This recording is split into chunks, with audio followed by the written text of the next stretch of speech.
with amazing content from amazing communicators from across the world. Number one, we've got my good friend Sharon Lecter, who's the co-author of Rich Dad, Poor Dad, the entire Rich Dad, Poor Dad series, 3 Feet from Gold, also with my good friend, Dr. Greg Reed. We've got Brent Gove, one of the top realtors in America. We've got Nate May. Nate serves as the Growth Stack Drive co-host and MC for the majority of our events. Brian Bogert, who's a real good friend and a business coach. Sherry Ennis, who is a serial entrepreneur from Colorado, as well as Dr. Bobby Grossi, one of the top dentists in America, and in Flint, Michigan. And so today we're going to get started with my good friend Sharon Lecter. Sharon, it's good to see you as always. I'm delighted to be with you, Ken. It's just an exciting time, and certainly now is the time for people to get going. Fourth quarter is very important. Yes, it is. Today, guys, we're going to talk about crushing quarter number 4. Each of our speakers are going to go about 10 minutes and talk about transferable principles on how you can crush Q4 this year. And then we're going to take about 5 minutes and do some Q&A at the end of each of our communicators today. There's a chat room. If you're in the Zoom call, you can do the chat room there. If you're on YouTube Live or on our Facebook channel, if you'll just drop your questions in the comments section, our team's watching those. We'll post those here and get to those. Sharon, without further ado. Well, thank you so much, Ken, and hello, everybody. It is, this has been an unprecedented year, but we still, when we have these kinds of downturns in the economy, it creates opportunity. And Napoleon Hill said, out of every adversity comes a seed of an equal or greater benefit. Many of our very successful companies today started in the Great Depression, or many of them started in 08, 09. So we have an opportunity to create successful businesses, and successful businesses solve a problem or serve a need. And that's one way to remind yourself every morning, what problem are you solving? What need are you serving? And be able to, that gives you the inspiration. It kind of takes outside of yourself and gives you the inspiration to jump out of bed and keep going, because you are adding value to other people's lives. But as you're looking at the fourth quarter now, many of you may have had kind of a rough go the last few months. Your sources of income may have been stretched. And for those people that are relying on paychecks, it's a good time to sit back and realize that it's not what you do for your paycheck, it's what you do with your paycheck. And so there's one word I want everybody to write down: assets. Assets are sexy. Income producing assets are the sexiest. And in the fourth quarter, it's a really good time to say, where am I financially? And how can I build that foundation so that I don't have the bumpy road that I've had the last few months? And that comes from creating, buying, and building income producing assets. They become economic engines.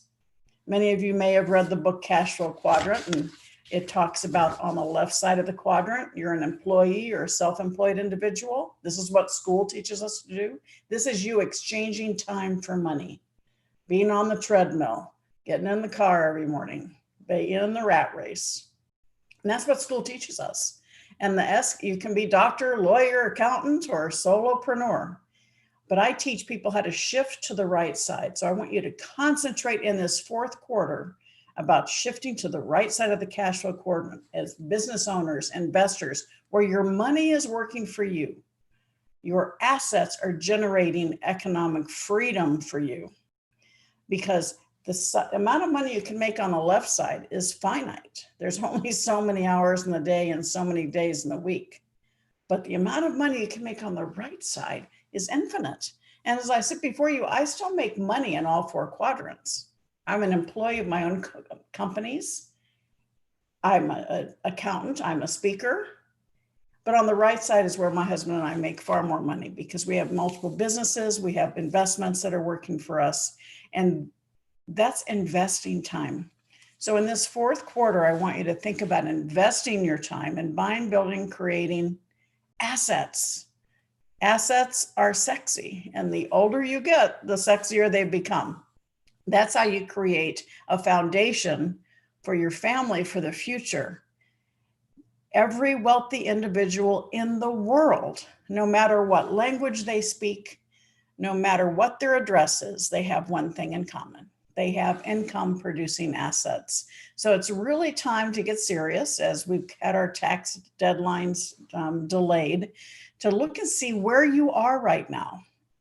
Where is that money coming from?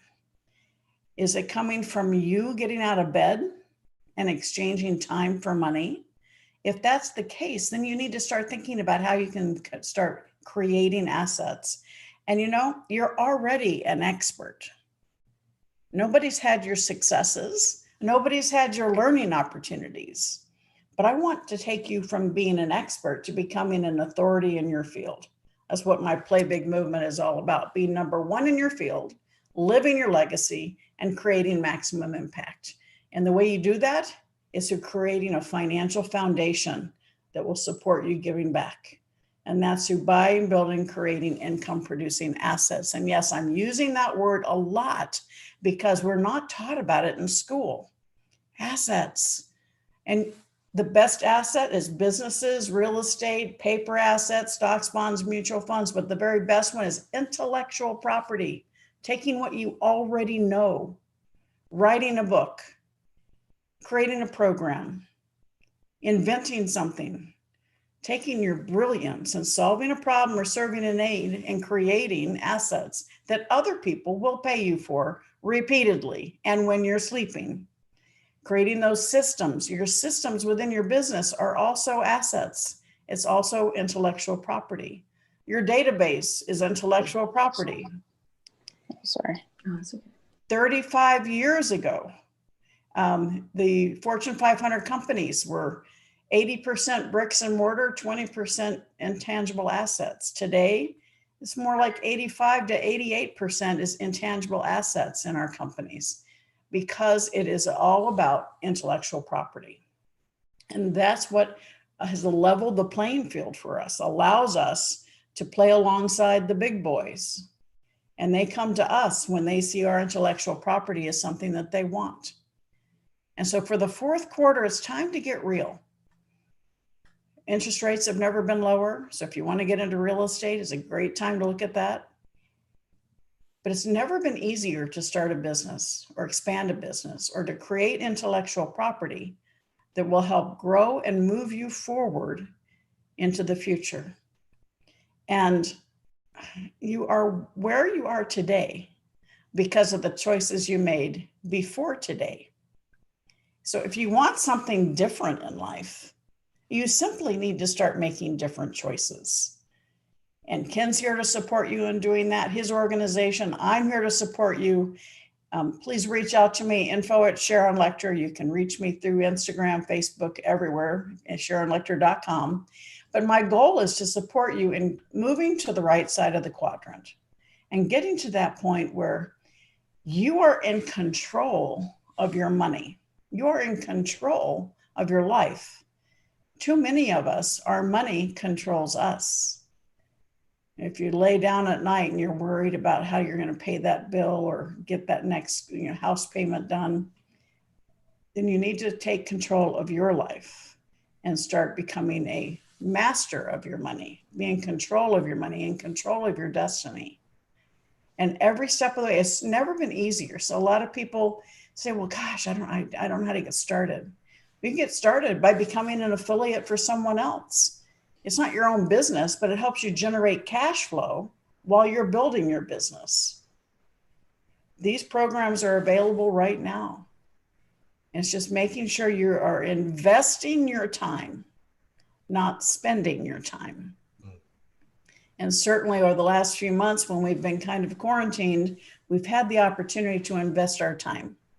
And so I challenge you, analyze how you've been spending your time and think about how can I shift another 5 hours into investing in my financial future by buying, building, or creating assets. Because we're here to support you every step of the way.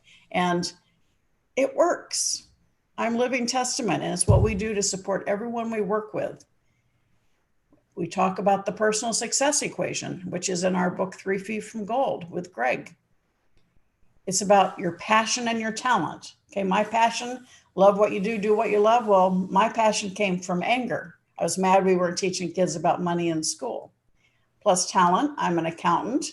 My background was accounting, lots of publishing experience, so I was able to combine that. But most of us stop there because we think we have to do it on our own. And I'm here to tell you that's not how you become successful. You combine your passion and your talent times A, power of association. Who's on your team?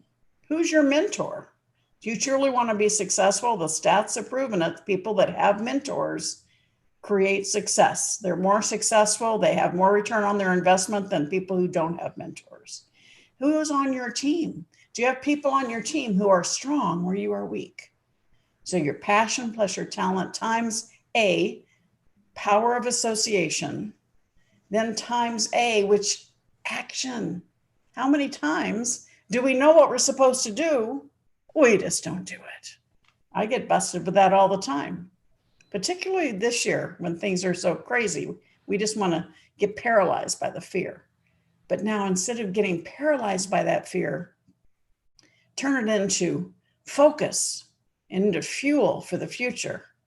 So you have your passion, your talent, times the association, times taking the right action, plus F, which is faith. Faith in yourself, faith in what you're doing, faith that is needed and necessary. Now, too many of us, that F is fear.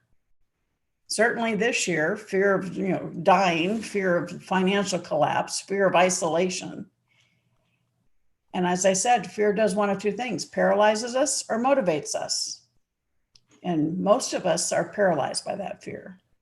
We want to get under the covers and turn off the lights. But turn that fear into energy, into fuel to redefine. This has been a year of redefinition. I don't like the word pivot, because that when you pivot, one foot stays in one place and you change directions. You have a goal. Don't change your goal. It just means that we've been beaten up a little bit with what's happening around us. So we just need to recalibrate and realign where we want to go, and then refire. And so instead of pivoting, let's refire to create the success that we deserve.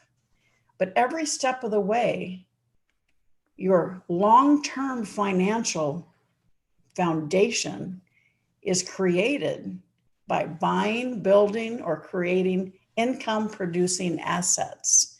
And the quickest way to do that is right here, sharing what you know, because all of us have had things that stopped us in our tracks, particularly this year. It could be death, divorce, an illness, financial collapse. But you're still here. You're still here for a reason, and you've survived. And so what you've done, you can share and help other people who are going through the same thing. Because yes, a lot of us had things have happened to us, but we're still here for a reason.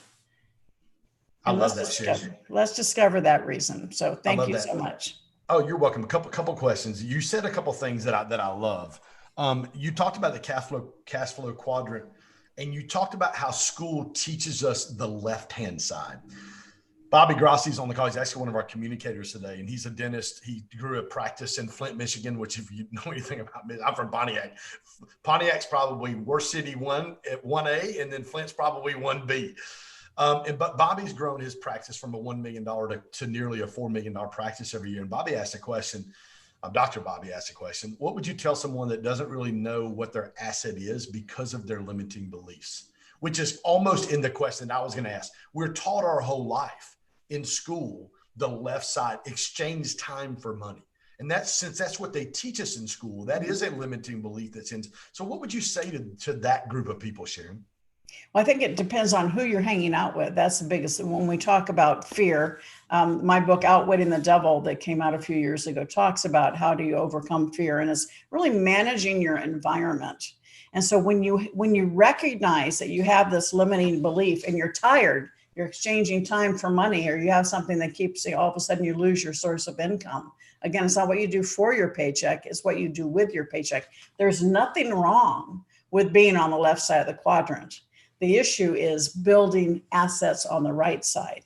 And those limiting beliefs, a lot of people feel like, well, this is what I was told I'm supposed to, and they get mad because internally they feel like they've been lied to all their life.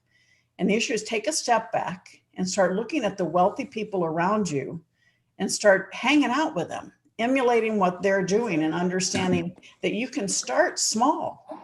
You can start really small. You can say, what, if you're a dentist, all right, I have a client who has several dental practices, and she realized she wanted to do something more. And so she became an executive coach. She's a client of mine. She just hit another 6-figure income in doing high performance coaching, right?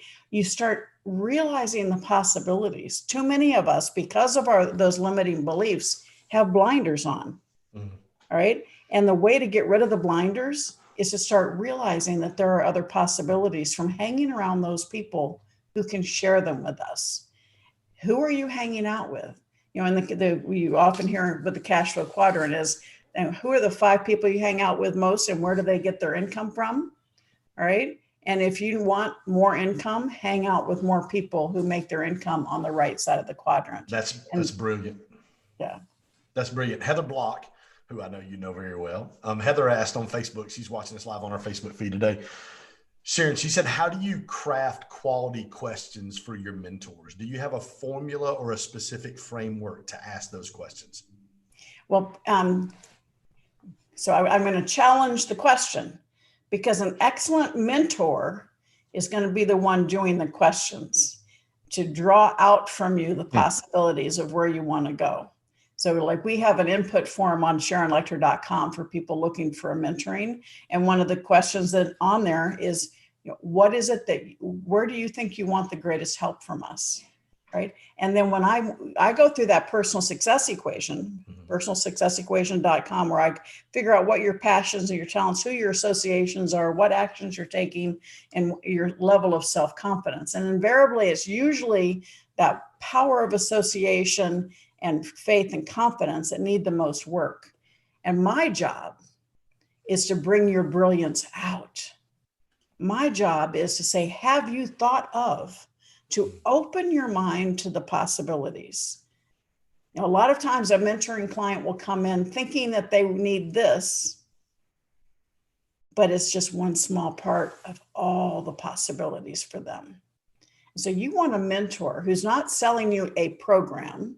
You want a mentor who's going to step into your world, bring their years of experience, their education from helping other clients for their own experience in buying and building companies. Make sure you do your due diligence to make sure that they are as successful as they say they are, and allow them to enter your world.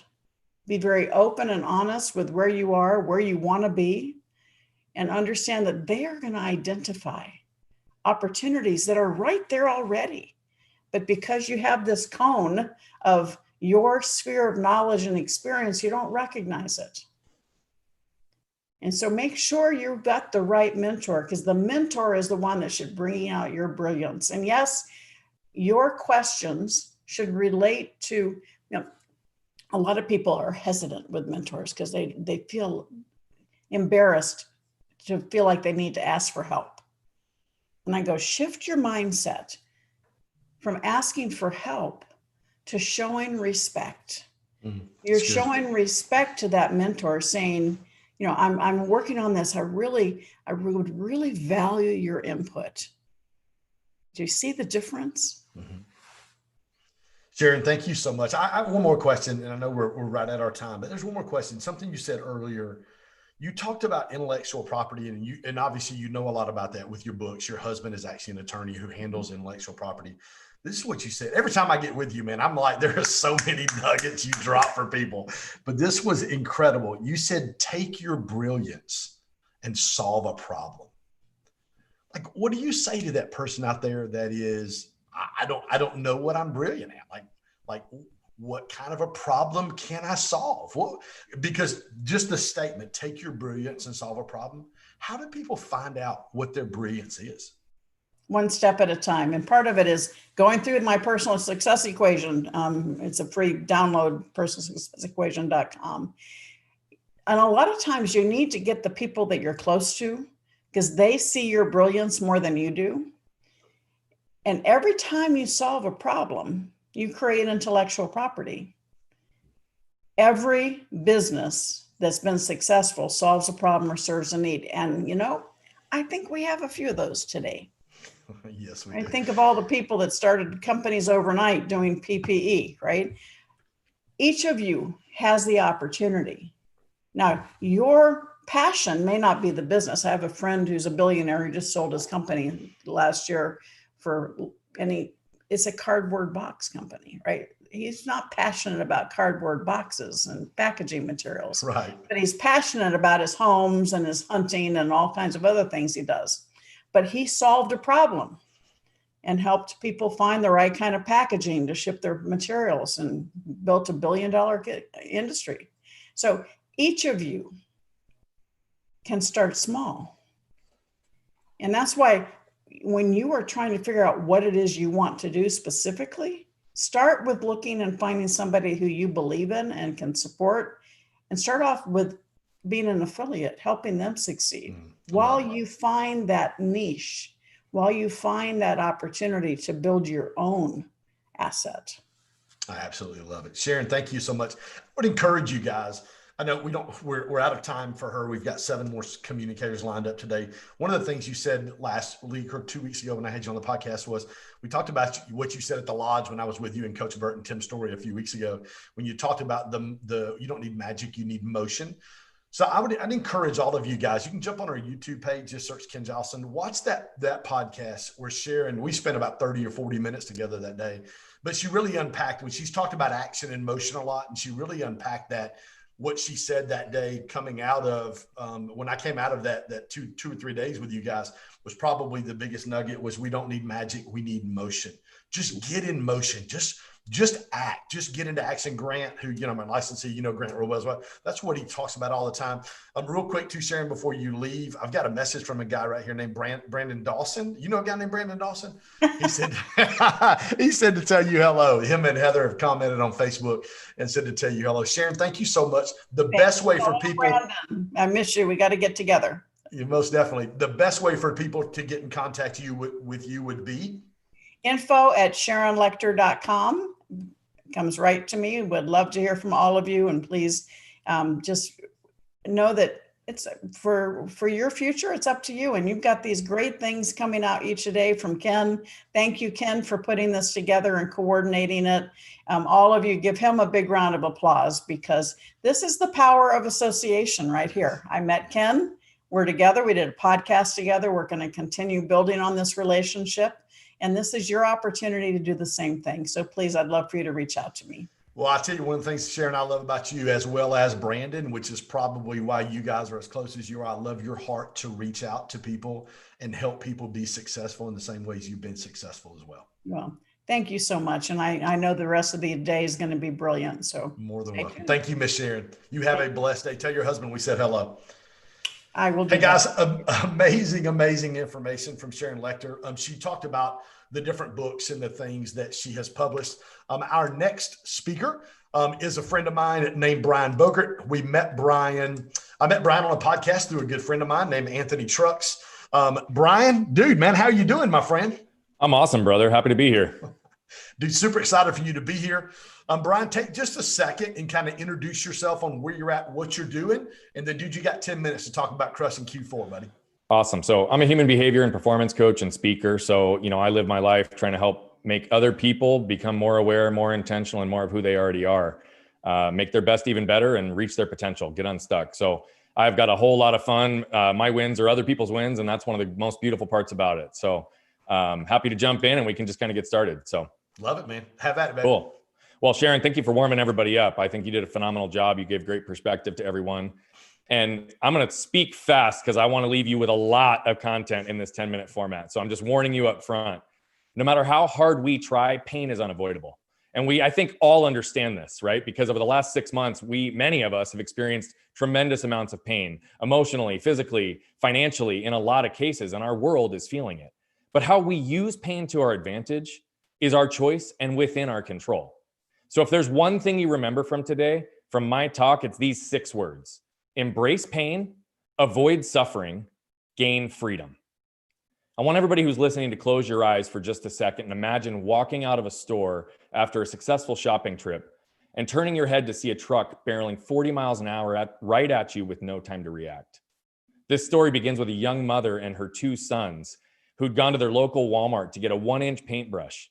And as they were headed back to their car, the youngest, who always had an excitement and vigor for life, was of course to the car first.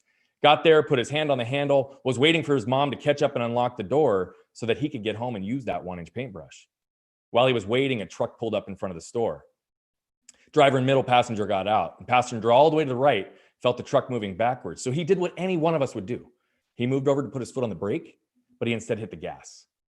Combination of shock and force threw him up onto the dashboard, and before you know it, he was catapulting 40 miles an hour across the parking lot right at this family.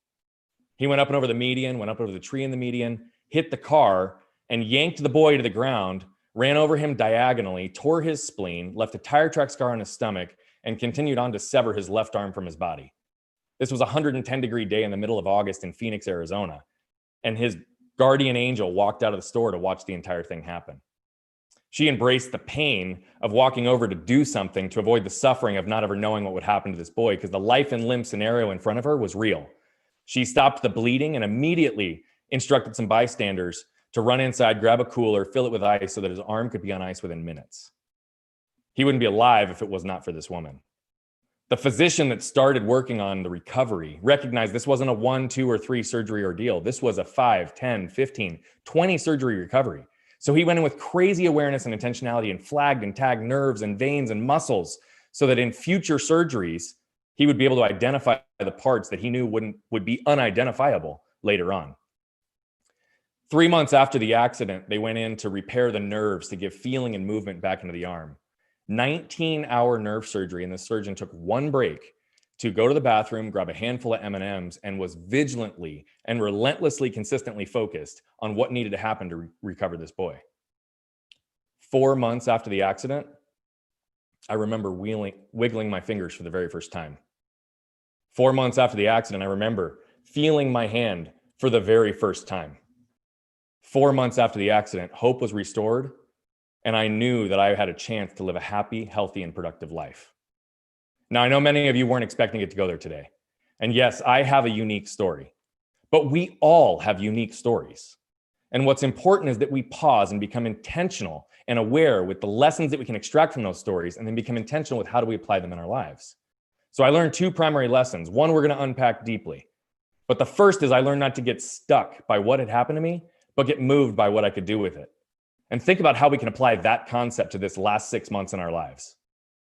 The second, I didn't realize until much later, because I experienced many of those post-accident years in a fog, but my parents did not. Their heightened awareness through unceasing medical treatments, years of physical therapy, is ultimately what saved me. And their countless hours of sacrifice and their own comfort to strengthen me is why I'm here today. So it wasn't until far later that I realized that they gifted me something far beyond the use of my arm. They taught me to embrace pain, to avoid suffering. And it's this same concept that I used to not only overcome this unique injury, but also how my first business was built by my business partners and I from $250,000 in revenue to over 15 million within the span of a decade, and how I've shifted to help hundreds of individuals and businesses just like you become more aware, more intentional, and who they already are, their most authentic selves. Because that's when the door begins to crack. Magic happens to perspective, motivation, and direction. So in the next 5 minutes, we're going to talk about how to acknowledge the suffering you wish to avoid, how to identify the pains you tend to avoid and learn to embrace them, and then establish choosing pain as a habit to avoid suffering in all areas of your life. And right now, more than ever, we have the chance to do that. So pain is interesting, right? Because by definition, it's short-term, intermittent, and a direct cause from something. And it alleviates and heals once that direct cause is gone. But we tend to change the definition with words like acute and chronic to make ourselves feel better. But anything that's longer than short-term, intermittent, and remains after that direct cause is removed is not chronic pain. It's not pain at all. It's in fact suffering. And suffering often creeps up on us until the impact is irreversible. So we've got to get ahead of it. You know, we can embrace the pain of hitting the gym for 30 minutes a day to avoid suffering from aches and pains of a sedentary lifestyle. We can embrace the pain of firing our top salesperson because they're the biggest cancer in our culture, to avoid the suffering of stagnant growth and losing all of our other top talent because they can't stand to work with them. We can embrace the pain of having to change and invest in new ways in today's world to avoid the suffering of remaining stuck and blaming our lack of success on the prior 6 months, which was completely out of our control. And so how do we break the cycle? We need to combat our tendency to avoid pain, something that, by the way, was an evolutionary response to physical danger. And we now need to learn to lean into it for long-term benefit instead. So the very first step is to acknowledge the suffering you wish to avoid. The world is telling us to eliminate, reduce, or avoid pain. And I'm telling you the world is wrong. The key is we've got to embrace the right kind of pain. So when I say acknowledge the suffering you wish to avoid, it sounds a little backwards, and it is. But if we get really, really clear on what's important to us, who we want to be, the impact we want to make, the businesses we want to build, the things we want to accomplish, then suffering is anything alternative to that. So if we want to make a certain amount of money, have certain experiences with our family, build a business that has impact, if we don't accomplish those things, we're going to suffer as a result. And we don't want to admit that suffering exists, especially when it's the direct result of our choices. However, the unavoidable precursor to change is acceptance. So until we accept the current state of things, we cannot alter them. So until the day that you acknowledge that your unsatisfying job is a direct result of you never having taken the risks and persistence to reach your dream job, the dream job will remain a dream. The next step is to identify the pain that you tend to avoid and learn to embrace it. You got to know yourself and know your enemy. So is it the pain of weight training you tend to avoid, or the anxiety you feel in a crowded gym that keeps you in that self-defeating pattern? Whatever the barriers are, try to spot them and intentionally remove as many as possible, because the goal is not to experience an unnecessary or excessive amount of pain, but to become aware of the unavoidable ones between your current state and your desired outcome, and appreciate those as your stepping stones to success. And lastly, we have to establish choosing pain as a habit to avoid suffering in all areas of our life. And I know you're probably thinking to yourself, this sounds like a lot of work. This sounds like a lot of energy. And man, I don't really like pain, right? And I get it, right? Everything new that we do is going to take energy. It's going to be painful. But what we know from experts in habit formation is that when we do it consistently and we view it as an investment, the compound effect of those things can really have a profound effect in our life. And so you don't have to boil the ocean overnight. In fact, it's the small things done consistently that will have the greatest impacts over time. And so we just have to really pay attention to how do we start to move through this. Embracing pain and discomfort to spare yourself suffering seems like an interesting thought, but there exists great benefit to pains and discomforts, with the caveat that one must choose to acknowledge that benefit. Growth is the product of these undesirable moments, should we choose to see them that way. And sure, the old adage, what doesn't kill you makes you stronger, is antiquated, but it's also a challenge of perspective, because it calls us to see our struggles through a lens of meaning. So one of the most common questions I get is, Brian, great, this all sounds awesome. Where do I start? Can I get your help? What do we do? And the answer is yes. I've got a free download for all of you that brings together all of our coaching philosophies, from my one-to-one coaching, from our group-led course, from our self-led course, that really brings this all down to a succinct element so you can get clear on what's important, understand the steps to take, and learn how to embrace the pain. Go to nolimitsprelude.com for that download. And I want you to picture a day when you no longer worry about the future, but know that you're embracing the pains necessary to accomplish what you want.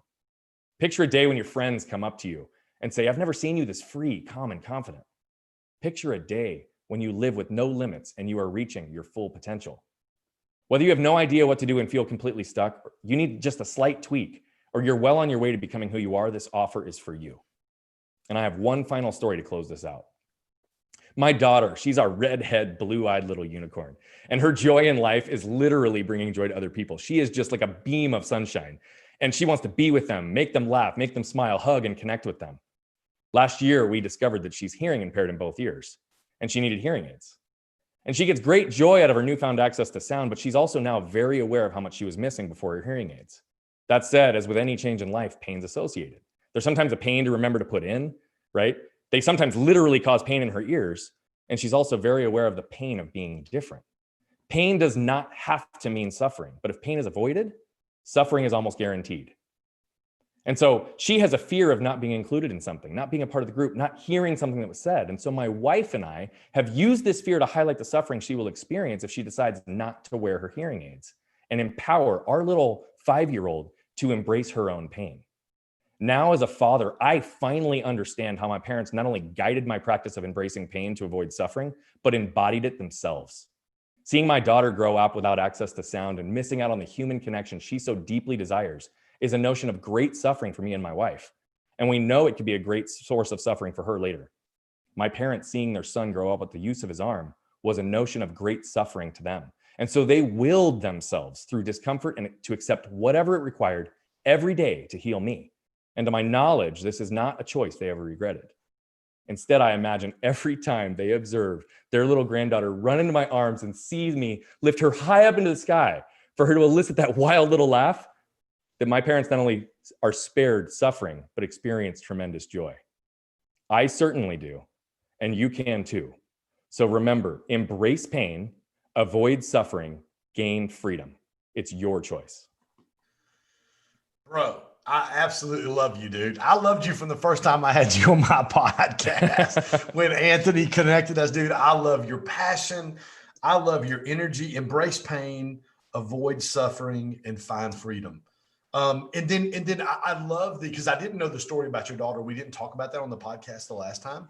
We've got a couple questions, and I've got a couple I want to ask. James Rich, who's actually part of our GSD Code coaching family, says, how do you know the difference between not being as motivated or excited about growing in your current company and knowing when it's time to move on to a different opportunity, Brian? Wow. So I think that's a really good question. I think it's the case with anything when you're focusing on like what is serving you, what's serving your greater purpose, what's serving your greater path. I think it's really about being super aware about the things that are serving you and giving you energy and those things that are draining you. Right? You know when it's time to move on. I told you my business partners and we built our business from $250,000 to $15 million in revenue. I executed my buy sell and left that business because it was no longer inspiring me. It was no longer giving me the fuel and the energy to have the impact I wanted on the planet. And so I had to be very aware. And I realized I walked away from a lot. I walked away from a lot in terms of my normal annual income, right? But the reality of it is it wasn't serving me anymore. It wasn't giving me the energy to fulfill my potential and focus on the impact that I want. So it starts with awareness, and then it becomes intentional about what are the actions that you take. So hopefully that answers the question. Yeah, I love that.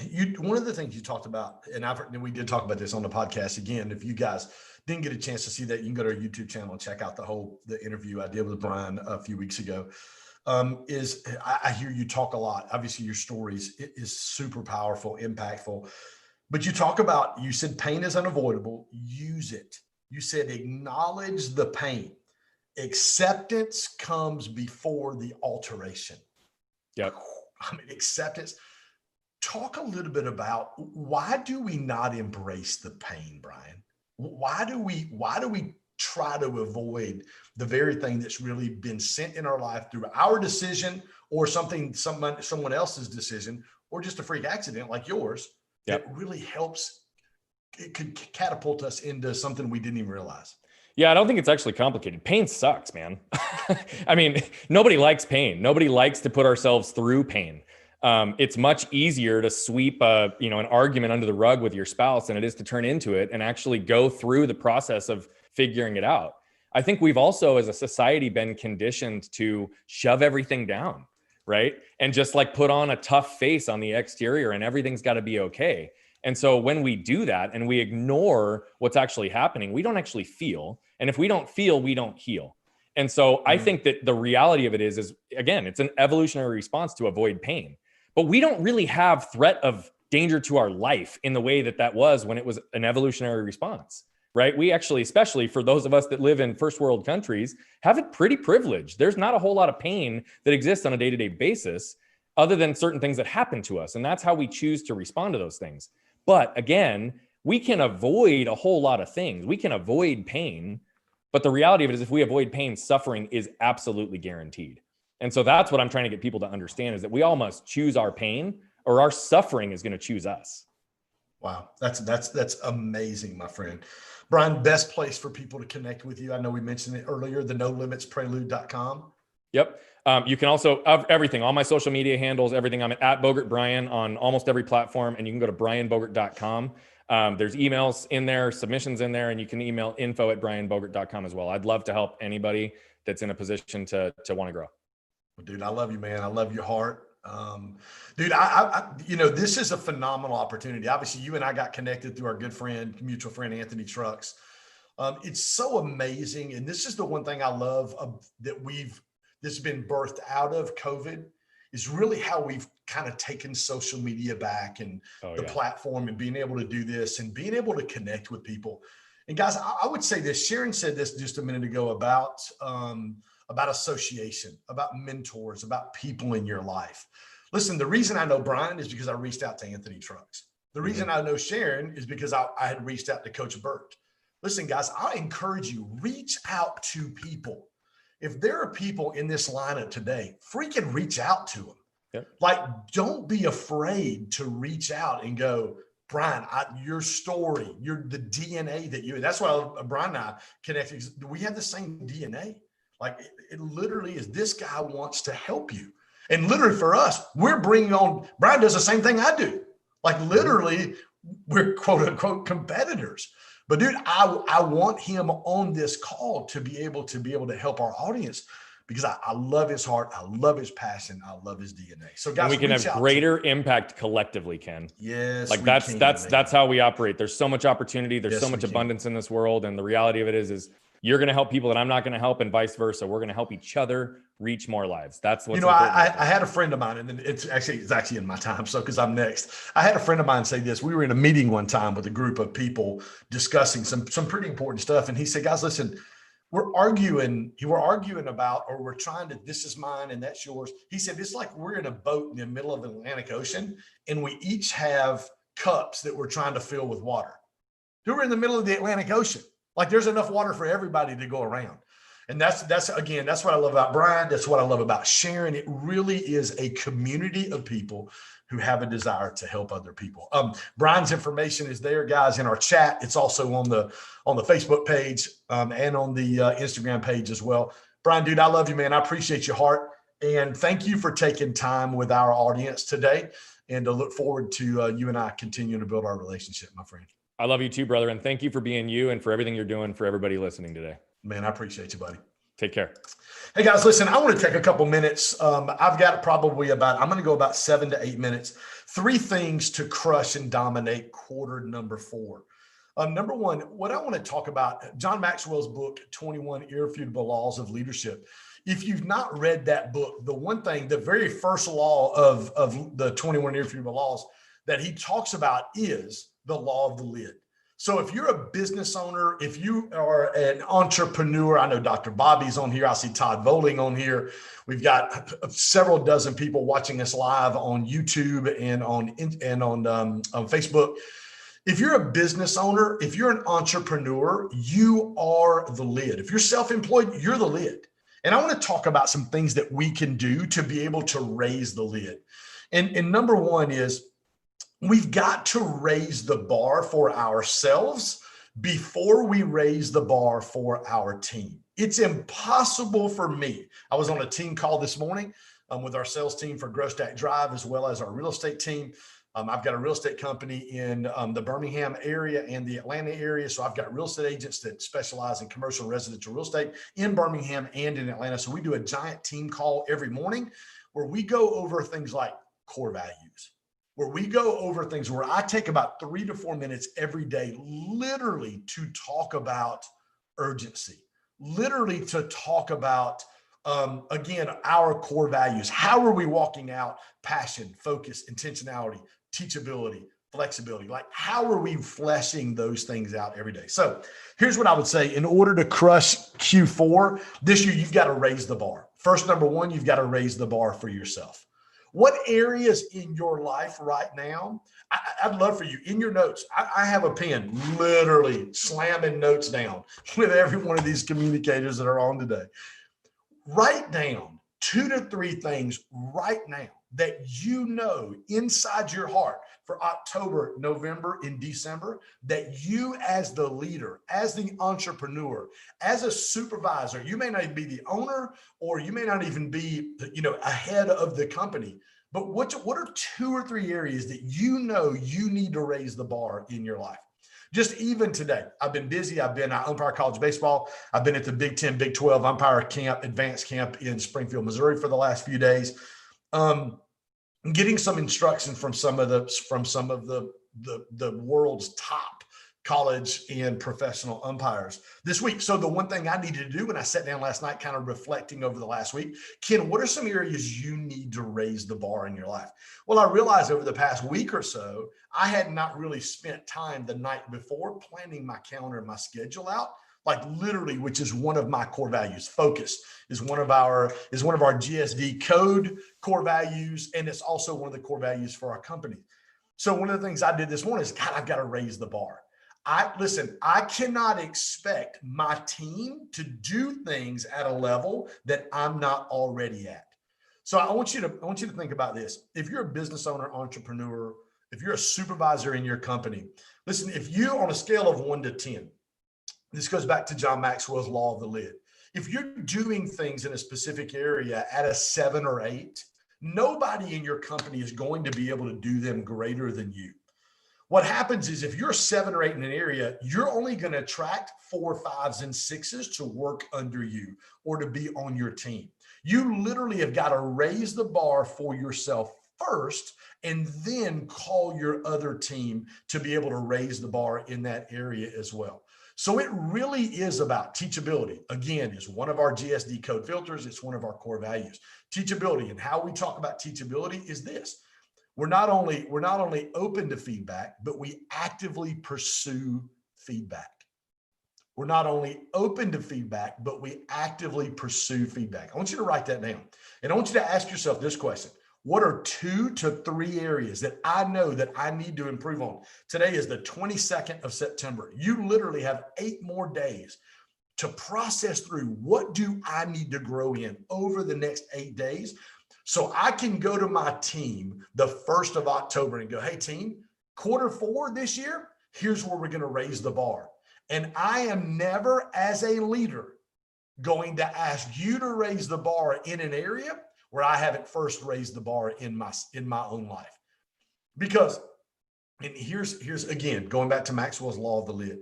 If you're a 7 or an 8 in an area in your company as a business owner or an entrepreneur, or if you manage a division or a department in the company you work for, you're never going to attract anybody who's a 9 or a 10. What's going to happen is, they'll work for your company for a certain amount of time, and they're going to keep bumping that lid. They're going to keep bumping that lid. And if you don't grow, if you don't raise the bar for yourself as the primary leader, as the visionary, as the entrepreneur, as the business owner, what's going to happen is, you're going to lose good people.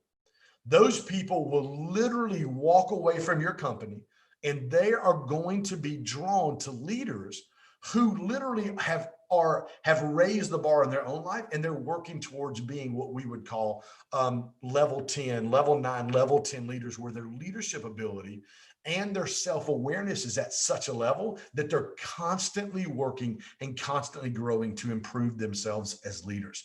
So the first thing you've got to do is, you've got to raise the bar. So for us, we raise the bar in 5 areas. And again, it's passion. Passion is how we attack our goals. Here's a question. Are you writing your goals down 2 times a day? Are you writing your goals down 2 times a day?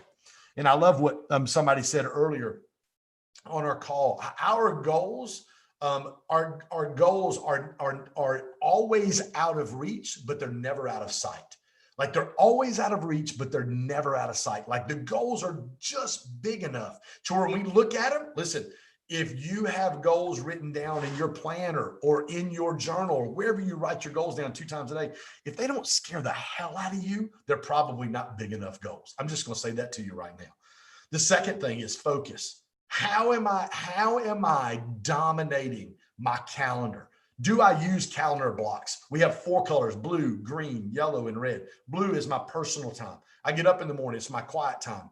It's my Cardone U time. It's my 10X planner time. It's my, if I'm listening to a podcast or reading a book, and right now I'm almost finished with The Obstacle is the Way. It's a book. My next book is going to be Sharon Lecter's book, Outwitting the Devil. What am I doing to build myself? My green time on my calendar is where I make money. Do you have time blocked on your calendar where you are going after money? Because here's the deal. Money won't make you happy, but money gives you the opportunity not to worry, as well as to be able to grow your business and take care of your team. The third area is yellow on my calendar. That's where I work on the business, not in the business? What are you doing to work on your business? You need yellow blocks on your calendar every single day where you're working. Sharon said it early, take your brilliance and solve a problem. She talked about the systems that you have inside your company that should be, if you do it right, transferable principles, not only for you to grow your business, but for other people that you know to also grow theirs as well. Teachability, or actually intentionality. How do I speak? What is the language that comes out of my mouth? What does that look like? It's one of the main things I talk to with my real estate agents is how do we communicate via text with our clients? How do we reach out to our clients? What are we saying? We all know if you're in sales, whether it be in real estate, whether it be if you're selling widgets, if you're selling phones, if you're like Dr. Grossi, who's going to communicate in just a minute, owns a dental practice, or Sharon, who's a coach, who's intellectual property, who's an author. What do I say? What comes out of my mouth when I communicate with my clients? Teachability. How am I going after feedback from the people that matter most? This past weekend, again, I spent 4 days with some of the top umpires, D1 national coordinators, Division II national coordinators. Jeff Hendricks, who's from Sacramento, California. Jeff's been to 9 college World Series. He's probably the #1 collegiate umpire in the country. So when Jeff watches my game, Rich Fetchett, who's the Big 10, Big 12 coordinator of umpires, when they watch my game on Friday and they sit down with and go through that eval, I'm all ears because I'm not only open to feedback, but I actively pursue feedback. I want people to be able to speak into my life. And I love the question we asked Sharon earlier. Sharon, how do we get out of the left side of the quadrant, the cash flow quadrant that we're taught in school over and over and over? How do we move over to the right side? And if you guys remember what Sharon said, she said, it is all about association. It is all about mentors. Last week, Grant on Saturday, week before last, Grant actually pulled me in on his Instagram live and he asked me a question. And I said, Grant, the #1 thing I could say to you is every time I get around you, whether it be boot camp, whether it be December the 9th, when I got invited with 10 or 12 other people that were in the mentorship program, whether it be when I went down to 10X headquarters to speak to a group of licensees for the first ever licensee accreditation, whether it be when I went back to have a meeting with Jared and Richie on the licensee program to give my input on what's working and what maybe needs to be fixed or some suggestions, whether it been GrowthCon, whether it been the mastermind in June, which really was a trigger for us to really get started on GSD code in our 3 8-week courses that we just dropped last week on Kajabi. Every time, I told Grant, every time I get around you, my business goes to the next level. Every time I have a conversation with Sharon Lecter, my business goes to the next level. Every time I have a conversation with Brent Gove, who's coming up next, my business goes to the next level. Every time I have a conversation with Dr. Bobby Grossi, my business and my life goes to the next level.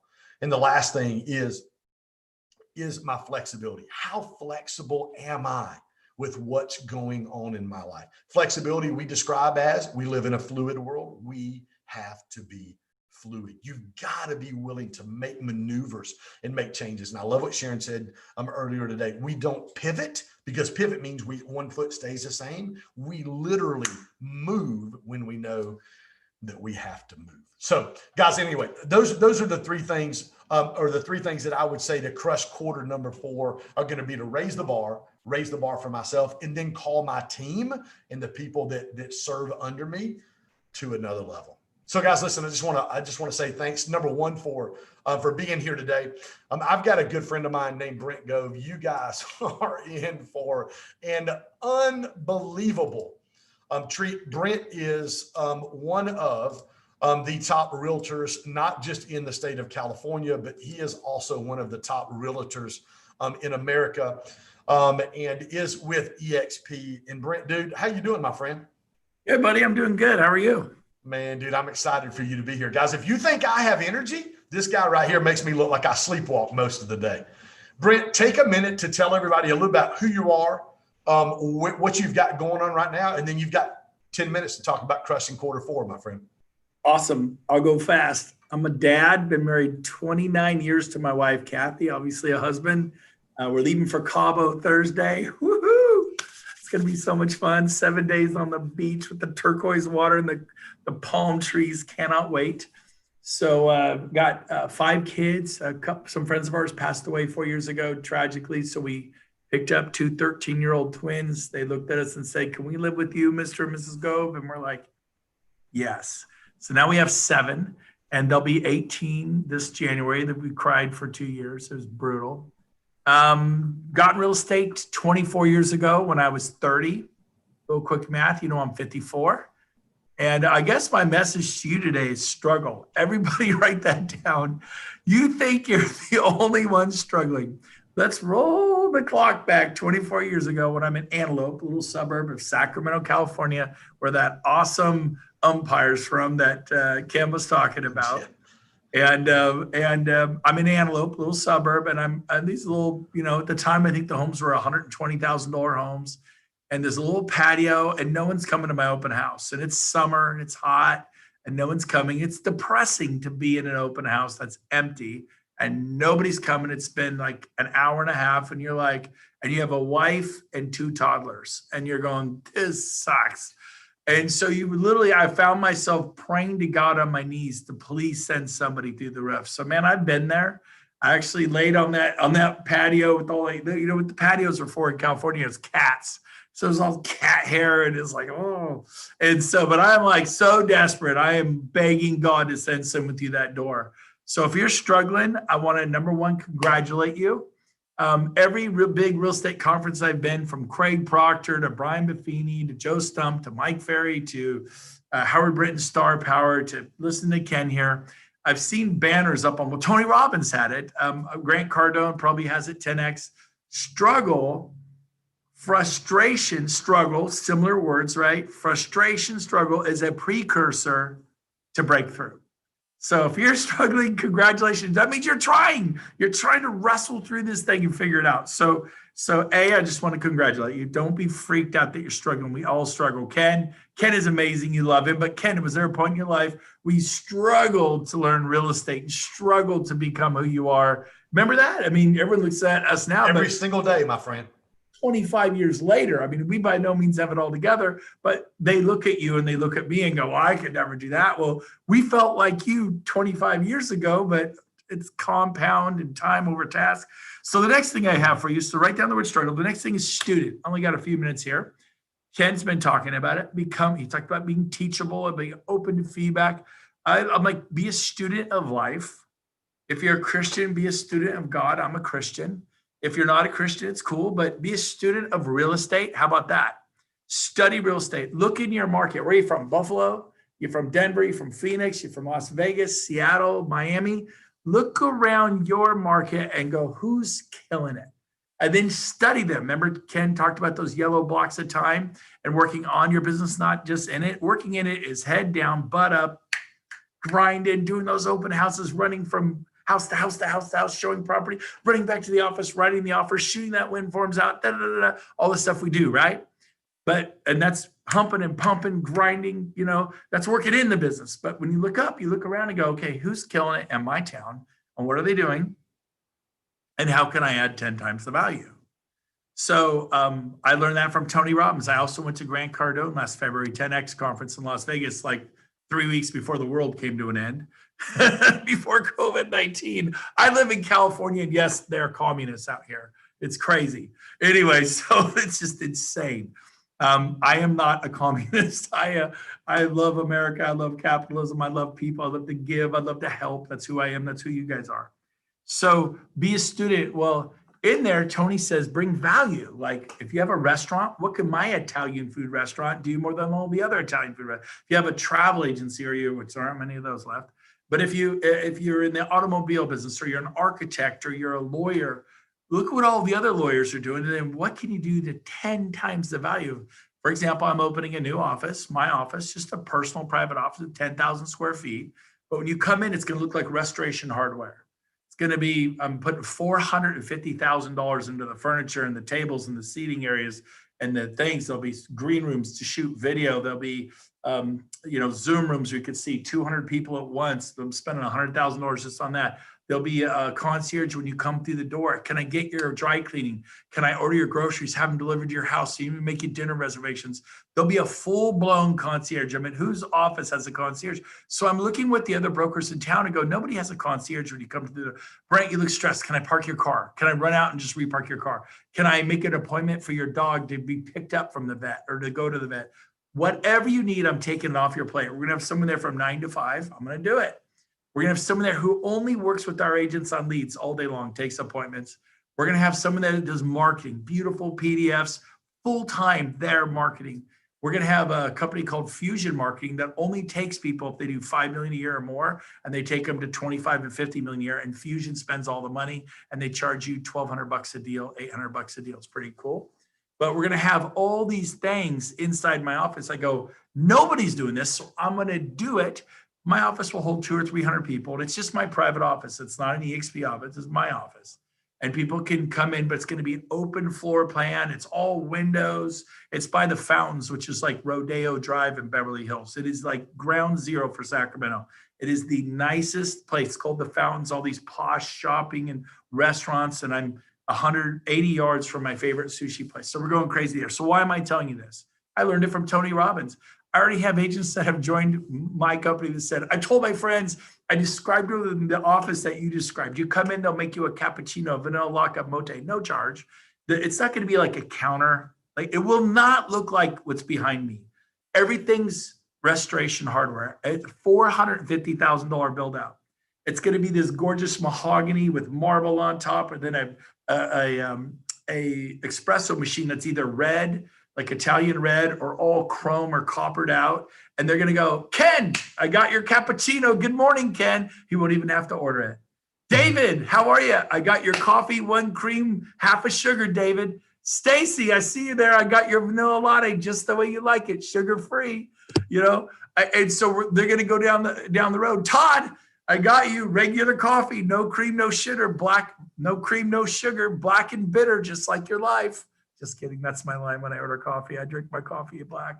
And Jesse, I see chocolate mocha. I know you like it sweet. I put the whipped cream on, not too much. And they're going to go, nobody's office is like that.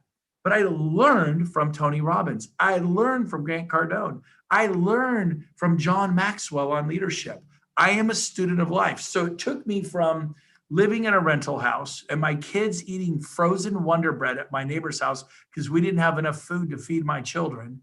And we couldn't afford the $700 deposit on the phone, and getting on my knees and begging God, please, Lord, help me feed my family. Because it was 1997 in the middle of a market crash, 2 back, not the last one, the one before that. And you could buy any home in California for $500 with a pool and palm trees. If you had $500 in a job, you could buy a home. That's how bad it was in California. And that's how I got started in real estate. And so guess what? I started going to events. So here's what I want you to do. I want you to kick in this thing called enthusiasm. Just be excited. And if you're excited, people will respond to excitement. Zig Ziglar, who I've been studying since I was 19, I used to wash dishes at Chico State. It's like San Diego State or any kind of a popular state college. And all the other dishwashers would make fun of me because I had my Sony, remember Sony Walkmans? Had a Sony Walkman, like, you know, Guardians of the Galaxy. And he's playing that music, dun, dun, dun, dun. And he's dancing Chris, whatever, Platt or whatever. That's what I had, but I'm washing dishes. I'm listening to Zig Ziglar, you know, Dr. Dennis Waitley, guys like John Maxwell, and all the other dishwashers flat out made fun of me. Like, oh, you're going to make all these millions? I go, no, I'm just trying to learn about goals and plans and having a positive attitude. And then, I mean, today, literally, I'm moving out of America to save taxes. I'm going to save millions and millions and millions of dollars in tax. I can't afford to live in America anymore. So I'm going to go just for 6 months of the year and drop from a 53% tax bracket to a 4. But I mean, I have a new set of problems. So it's all good. But here's the deal. Enthusiasm. Zig Ziglar says this, the last 4 letters of the word enthusiasm stand for I am sold myself. Have you ever noticed when, oh my gosh, I went and saw this movie, Cinderella Man, right? Or In Pursuit of Happiness, or The Notebook, if you're a romance girl or whatever. If you're a guy, don't ever admit you like that movie, okay? But, you Gladiator, and you're like, it was so good. And then people are like, oh man, I want to go see it. Why? Because of your enthusiasm. You're sold. I went to this Italian restaurant in Santa Rosa. It was amazing.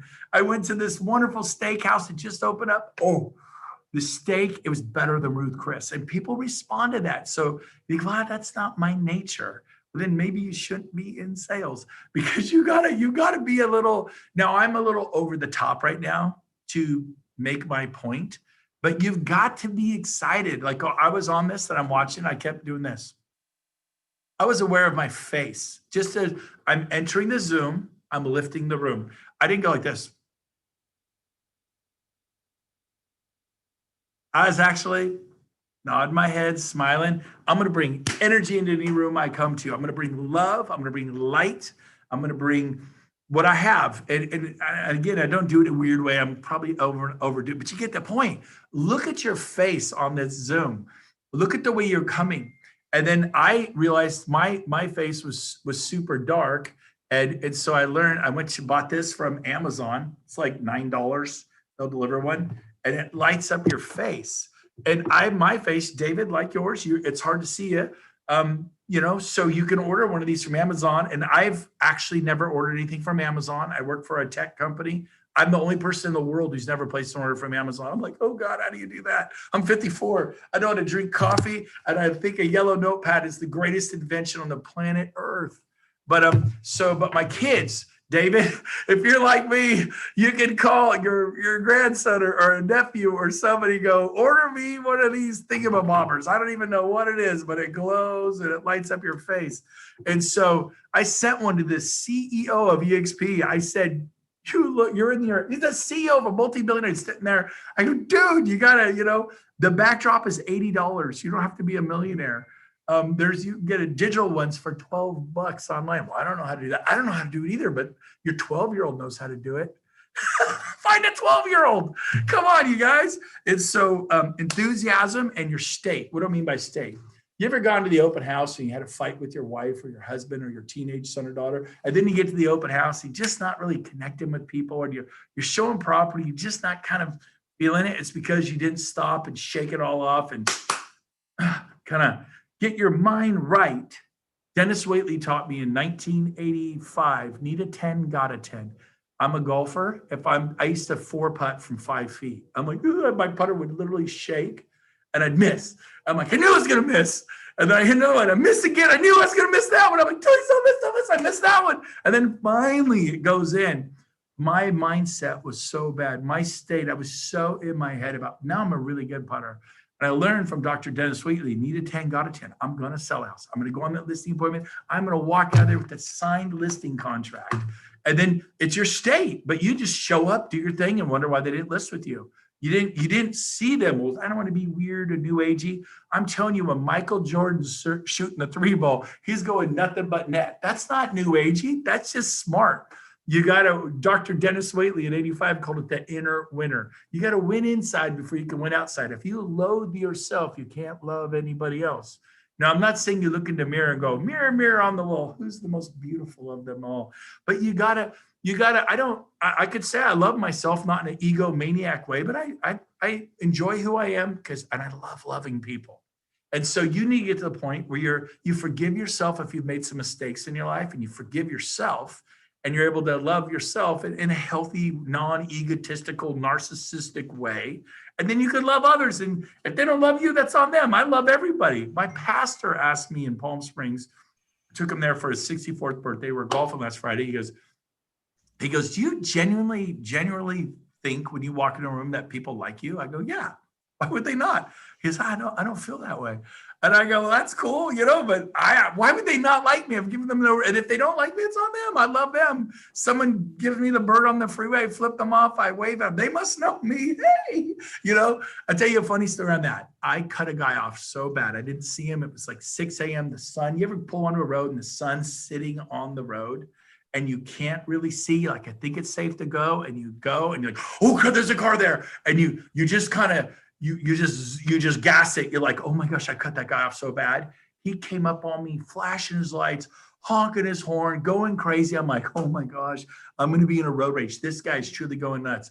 And at first I'm like, geez, buddy. I mean, I couldn't see. Calm down. I got to be honest with you. At first I was like, back off. What is your problem? Geez, he was like crazy, high beams, honking. And I could just see, again, I'm looking at my mirror and the sun's right there.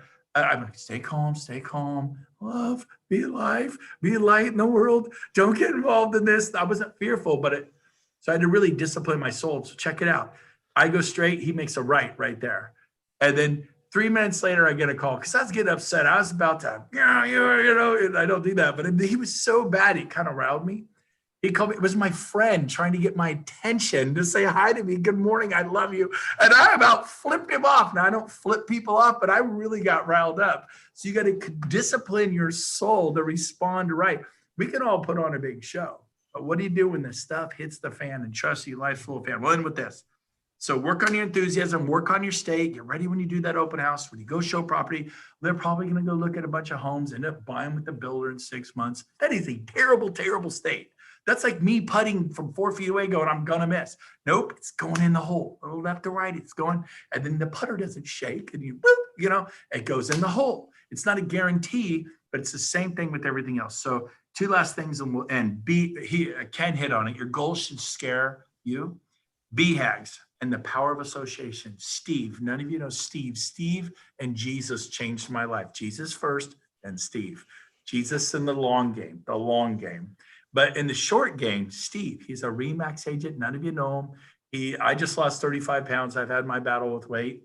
40 days, 35 pounds. I'm really doing good now. But Steve was bigger than me, and I've been a big guy. And so he's sitting on a piano stool in his office at RE/MAX. And it was such a tiny office, it was like a closet. He would spin to his computer, spin to his files, spin to the printer, spin back to the files, spin to the thing, literally on this piano stool. I'd watch him like the Apollo capsule spinning on this piano stool. And he's just a normal dude, Steve. And I was having a hard day. It was 1999 and everything I had fell out of escrow. I had nothing in escrow. I was feeling a little sorry for myself. My mentor at RE/MAX told me it's the end of the world. The downturn happened in 1991 and it was still struggling till 1999. We're talking 8-9 years. This is my mentor. He wears a suit and tie, Fred Wilcox. You don't know him either. And he's like, that's it. I've had it. I'm getting out of real estate. I'm sick of this. And Fred was my hope. I mean, it's like Grant Cardone calling it quits. It's like the person you look up to, Steve Jobs saying tech's over, or Bill Gates. You're like, what? And so I was a little rattled. So I go to the RE/MAX and folks, and Steve's sitting there spinning on that little stool. Like, hey, Steve. And I have nothing to ask for, and I'm feeling sorry for myself. And my mentor's telling me he's going to go sell cars or spas, or he's out. He can't take it anymore. And he's the successful guy in the office. And so I'm freaked. My state was not good. It was a state of fear. And I see Steve. Steve, how's it going? Awesome. I'm like, what's so awesome? I wasn't feeling it. He goes, I get 7 homes in escrow. And I'm like, what?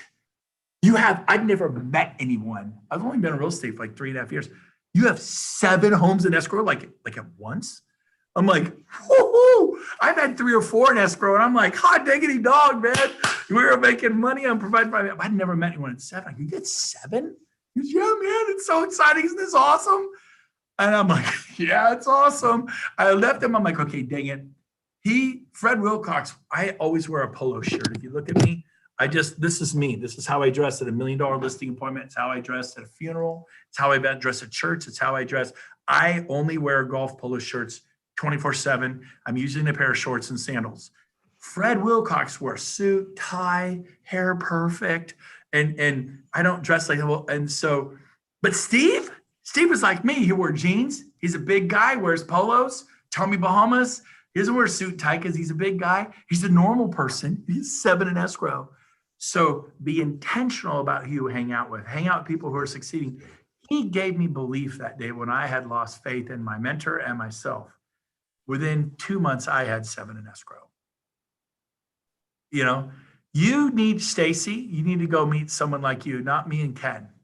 You look at me and Ken, well, of course, I want you to meet someone like you who's got 7 in escrow, who takes all your excuses away. David, I want you to go meet somebody like you somebody who's just like you, who's got 10 in escrow or 5 in escrow, and you're like, okay, I could do this. Well, Brent Gove could do these, all this. Hey man, I was the guy with cat fur on my body 24 years ago, begging God to send someone through that open house. It hasn't always been like this, okay? And so the struggle makes you who you are, that people want to hear what you got to say. So finally, last thing, don't take this wrong. My 5th point, we're done. Write this down. Everybody, you got your pen ready? I got my pen ready. Here it says right here. 5th thing, be a sucker. Now, I know you weren't expecting that. Ken just got nervous. What do I mean by that? Sign up for coaching. I signed up for Craig Proctor Coaching in 1999. I was selling 48 homes a year at that point. I was making $393,000 a year in real estate back then. And I'm like, real estate's the greatest thing in the world. It's like a printing press for money. Are you kidding me? If I could want a raise, I could work harder and get a raise. But I was reading books, How to Win Friends and Influence People by Dale Carnegie, Og Mandino, the greatest salesman in the world, The Richest Man in Babylon, How to Save Money, How to Invest Money, How to Not Spend Money Irresponsibly. All these books I'm reading, I'm going to events. So I'm at Craig Proctor. I flew thousands of miles away from Sacramento. I didn't have the money. I have kids and a family. California is expensive, but I went. I always find time to go and work on your business, not just in it. And Craig Proctor said, join my coaching program. He's the #1 RE/MAX agent in the world in 1999. He's selling 500 homes a year. And he says, I'll let you copy me. Well, the guy next to me was sitting here. There's like 800 of us in the ballroom. And he's like, he just wants our money. He kept saying, I didn't even know him. He just wants our money. He just wants our money. I'm like, dude, he's a real estate coach. Yes, he collects money. Do you want money for a listing? They just want a listing. They just want it. Yeah, I want to get paid for selling your house. The buyer, he just wants to make money off me when I buy a house. Yes, I'll be honest with you. I do. I'd like to buy groceries and pay my mortgage and my car payments and provide for my family. So this guy's arms were crossed, eyes were crossed, legs were crossed, brain was crossed. And he is just like, what a scam. I am not doing coaching. Remember, my 5th rule for success is be a sucker. I'm the sucker of the room. I signed up for his coaching.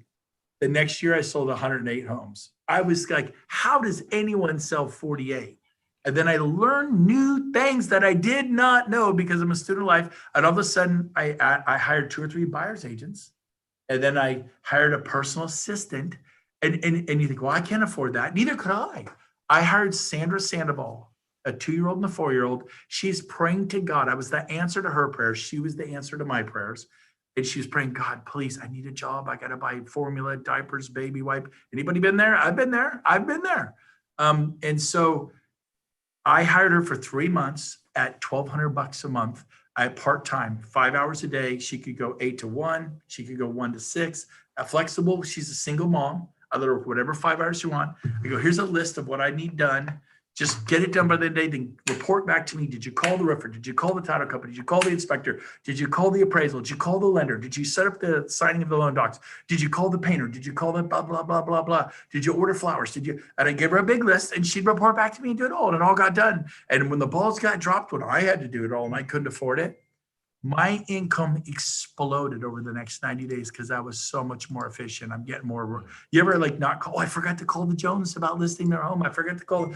You're so busy. You're losing $5, $6, $7, $10, $20,000 a pop. So we'll end with this. I hired Sandra. 3 months later, I tripled her pay from $1,200 to $3,600. I brought her on 7 hours a day. She could start at 6 in the morning and end at 1. I would still give her flexibility as a single mom.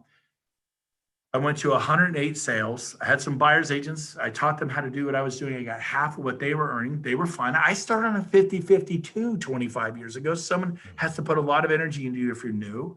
And guess what? The next year I sold 188 homes. The year after that, 220. The year after that, like 286. The year after that, 337. I remember the numbers. And then the year I passed Craig Proctor, I did 429 sales.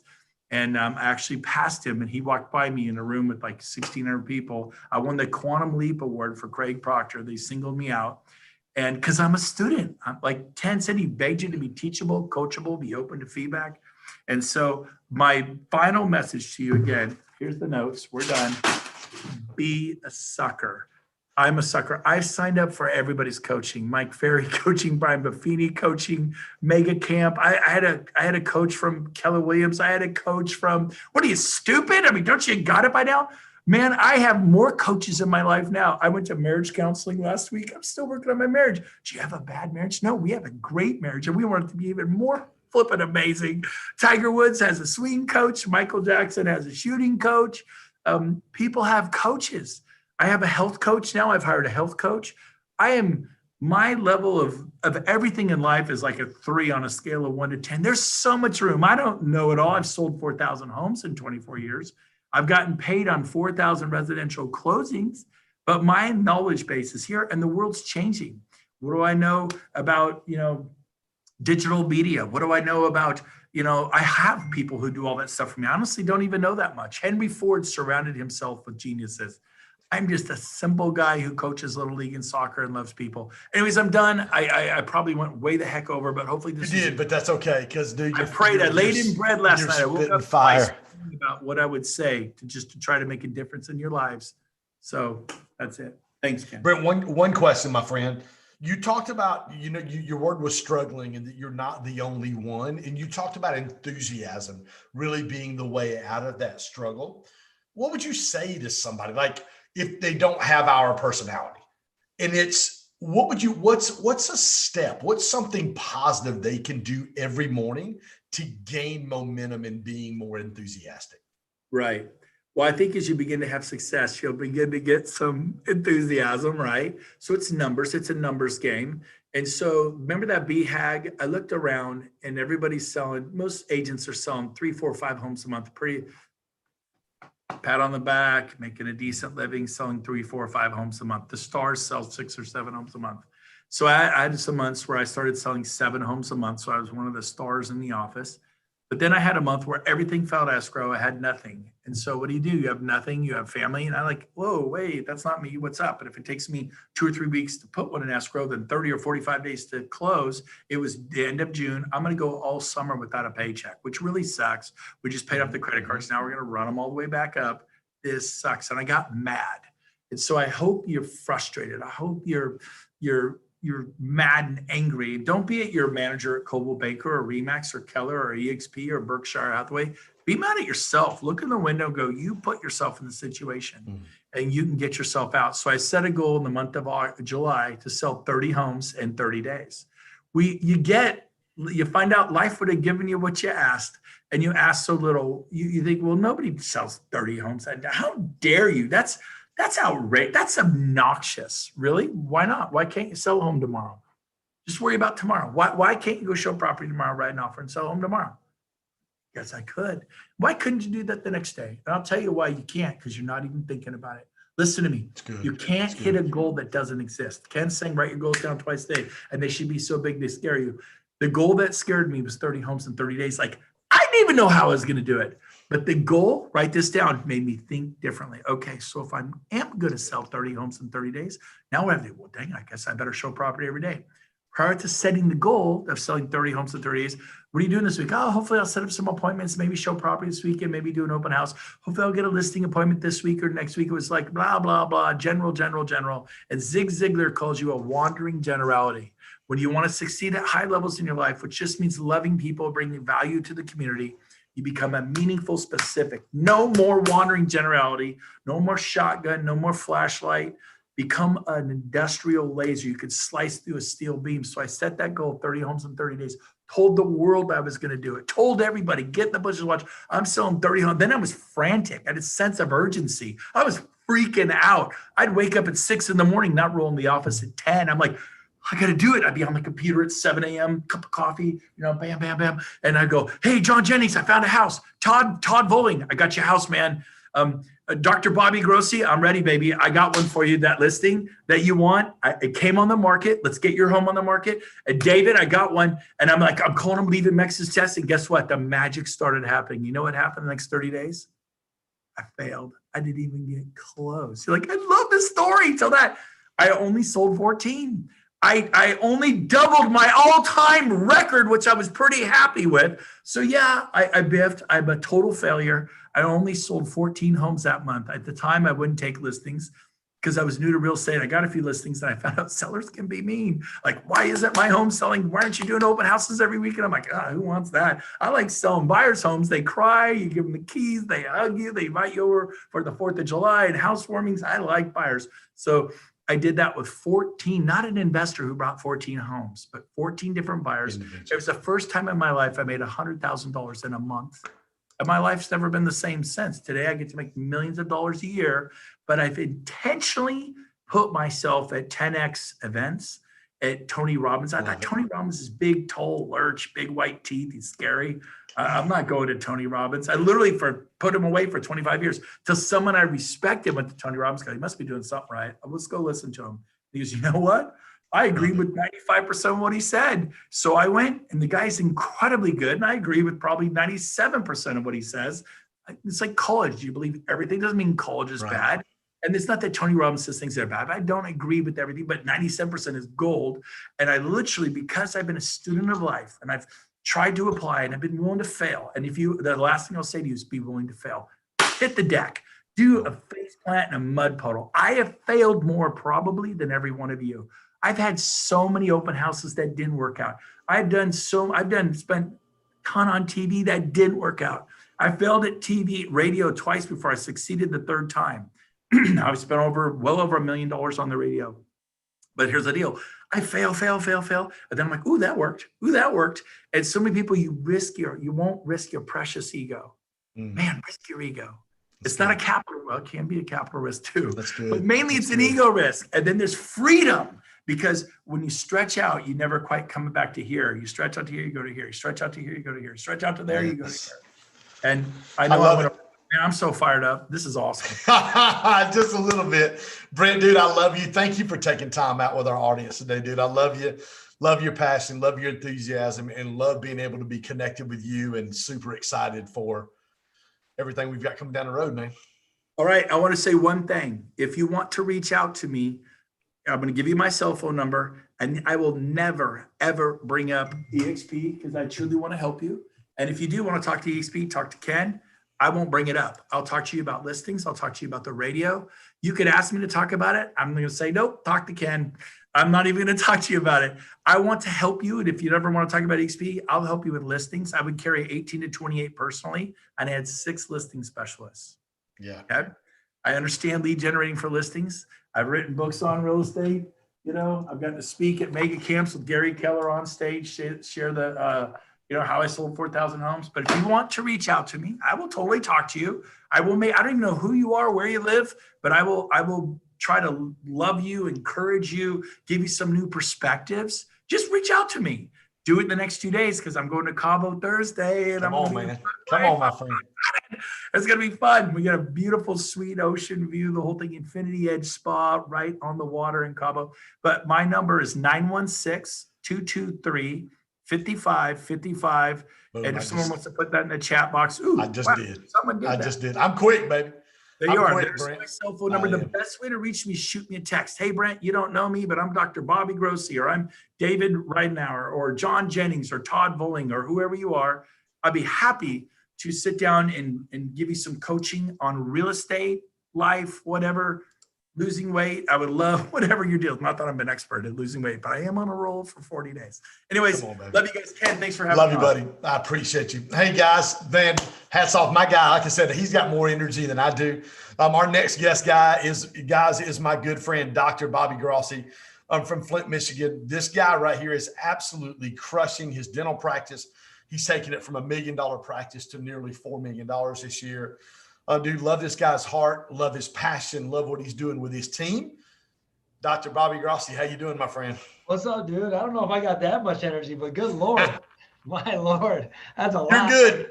I was jumping through the roof with that one. That was crazy. I'm doing good, man. Thank you so much for having me, Kenny. You're welcome, man. Talk to us about Q4, man. Crushing Q4. I mean, a little bit backstory of me, though, just so you guys can get a feel of who I am, what I'm all about. I mean, obviously, Ken tells you I was born and raised in Flint, Michigan, had a single mom raising 3 kids. I'm going to speed this up because I got to make up for some time here. A single mom raising 3 kids. She made $18,000 a year. My grandpa, who was one of my mentors, was Joe. He was a shoe repairman, little old shoe repairman, Italian, coming from Italy, and trying to make a living for the family, you know? And so I remember riding a big wheel when I was 8 years old, and I was riding into my condo. And my dad was a big alcohol guy. He left my life when I was 2. My last name was actually Loomis, to be honest with you. And then I changed my name to my mom's maiden name when I graduated high school at 18 to really honor the Grassi name.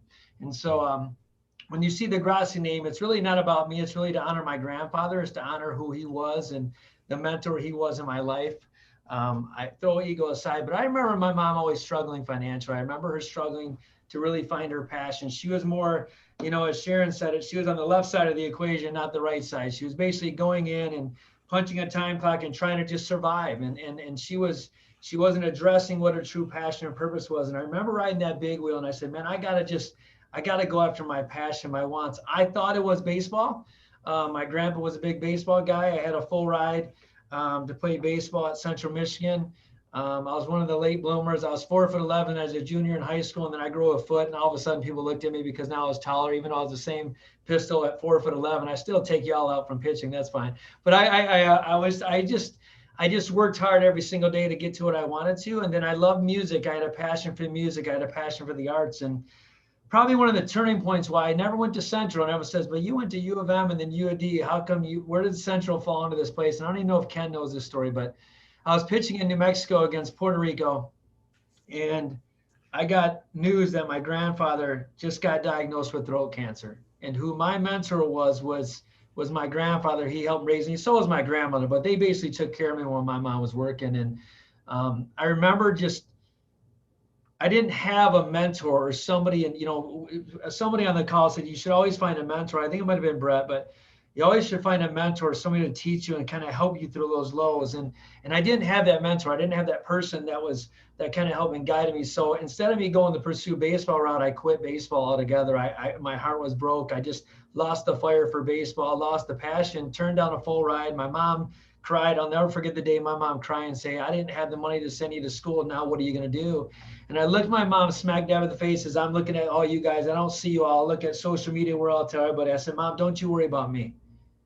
I'm going to fulfill my dream. I'm going to go after my dreams and my wants. I'm going to go after music. You will never pay a dime of my education. That is my guarantee to you. You've done your part to get me where I want to. You will never pay 1 penny of my education. And I'm proud to tell you today, she's never paid a dime of my education. Okay, so that is, but what ended up happening is I thought I was going to do music, but February 3rd of 1994, 2/3 of 94 was what changed my life from being a musician to being a dentist. And what happened on February 3rd of 1994? My grandfather died of throat cancer. And I knew at that moment I had to honor something bigger than myself. I had to serve something bigger than me. And I had to honor the man who was so gracious. I'm getting teary-eyed because it's real. I can go back to that moment, and I know it was so life-changing to me. And it was the man who sacrificed everything just for me to buy a baseball glove, to play the sport, to honor me. It was the mother who sacrificed all of her time raising her kids. It's my wife who I have today, who created the path I'm on, that I honor every single day. My wife, she's a nurse. She no longer has to practice nursing, which is great because I've been very blessed. But she said to me, are you sure I wanted to go in medicine originally. She said, are you sure you want to go in medicine, or do you want to, ready for this, or just be a dentist? Like, that was the exact quote. Like, what is just a dentist? I don't even know what that means now. But and really what she was saying to me was, do you want to be married to your pager your whole life? I'm 47. So for some of you guys that don't know what a pager is, obviously you just attach your hip and tell you when you need anything, right? So I'm showing my age. And I said, you know what? You're absolutely right. I want to be a father. I want to be a husband.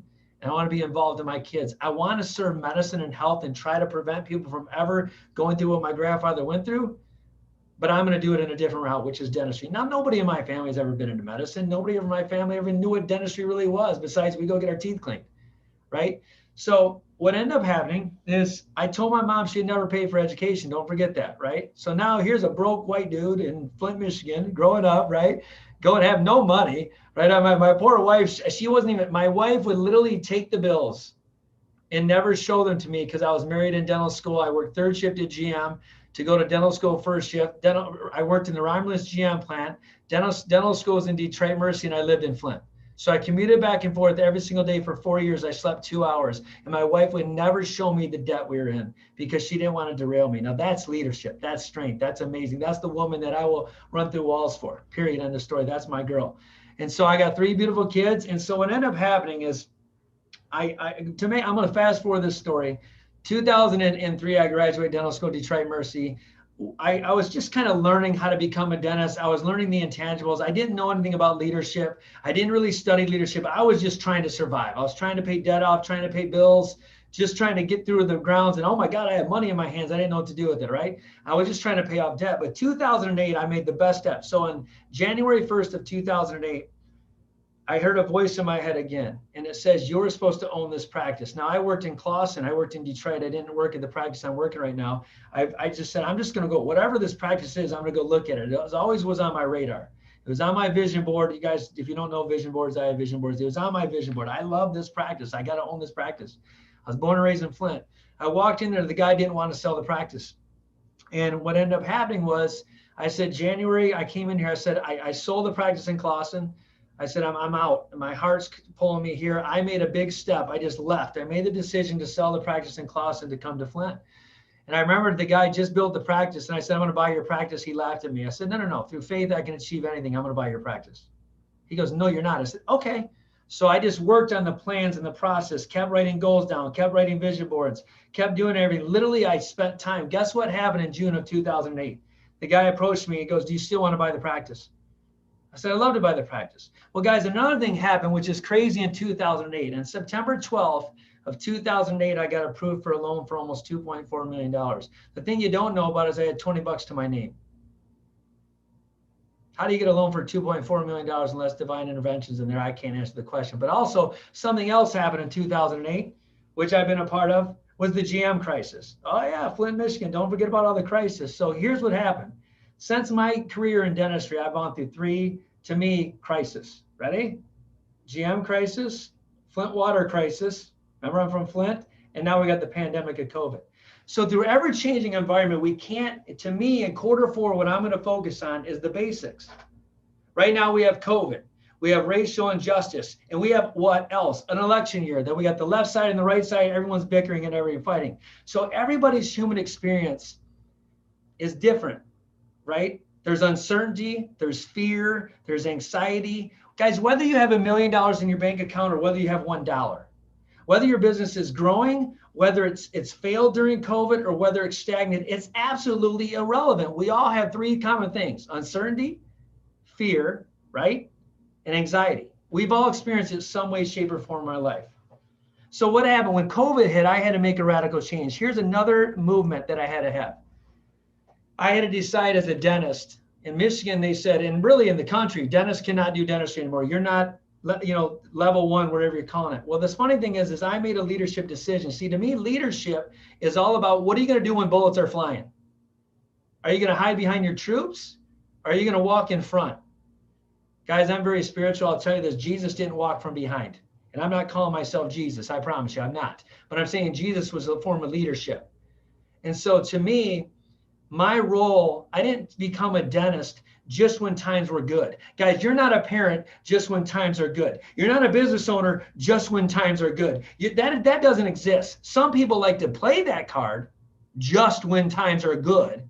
The guy, I forgot your name, and I'm so sorry because you're so moved. You talked about pain, embracing the pain, and then you allow this. Basically, don't suffer, and then you get your freedom. I mean, I'm paraphrasing it, but you basically said embrace the pain. So what were my options as a healthcare provider? I could run. And Ken Joslin talked about something last week. He's my dog. He talked about courage, or I could show courage even in fear.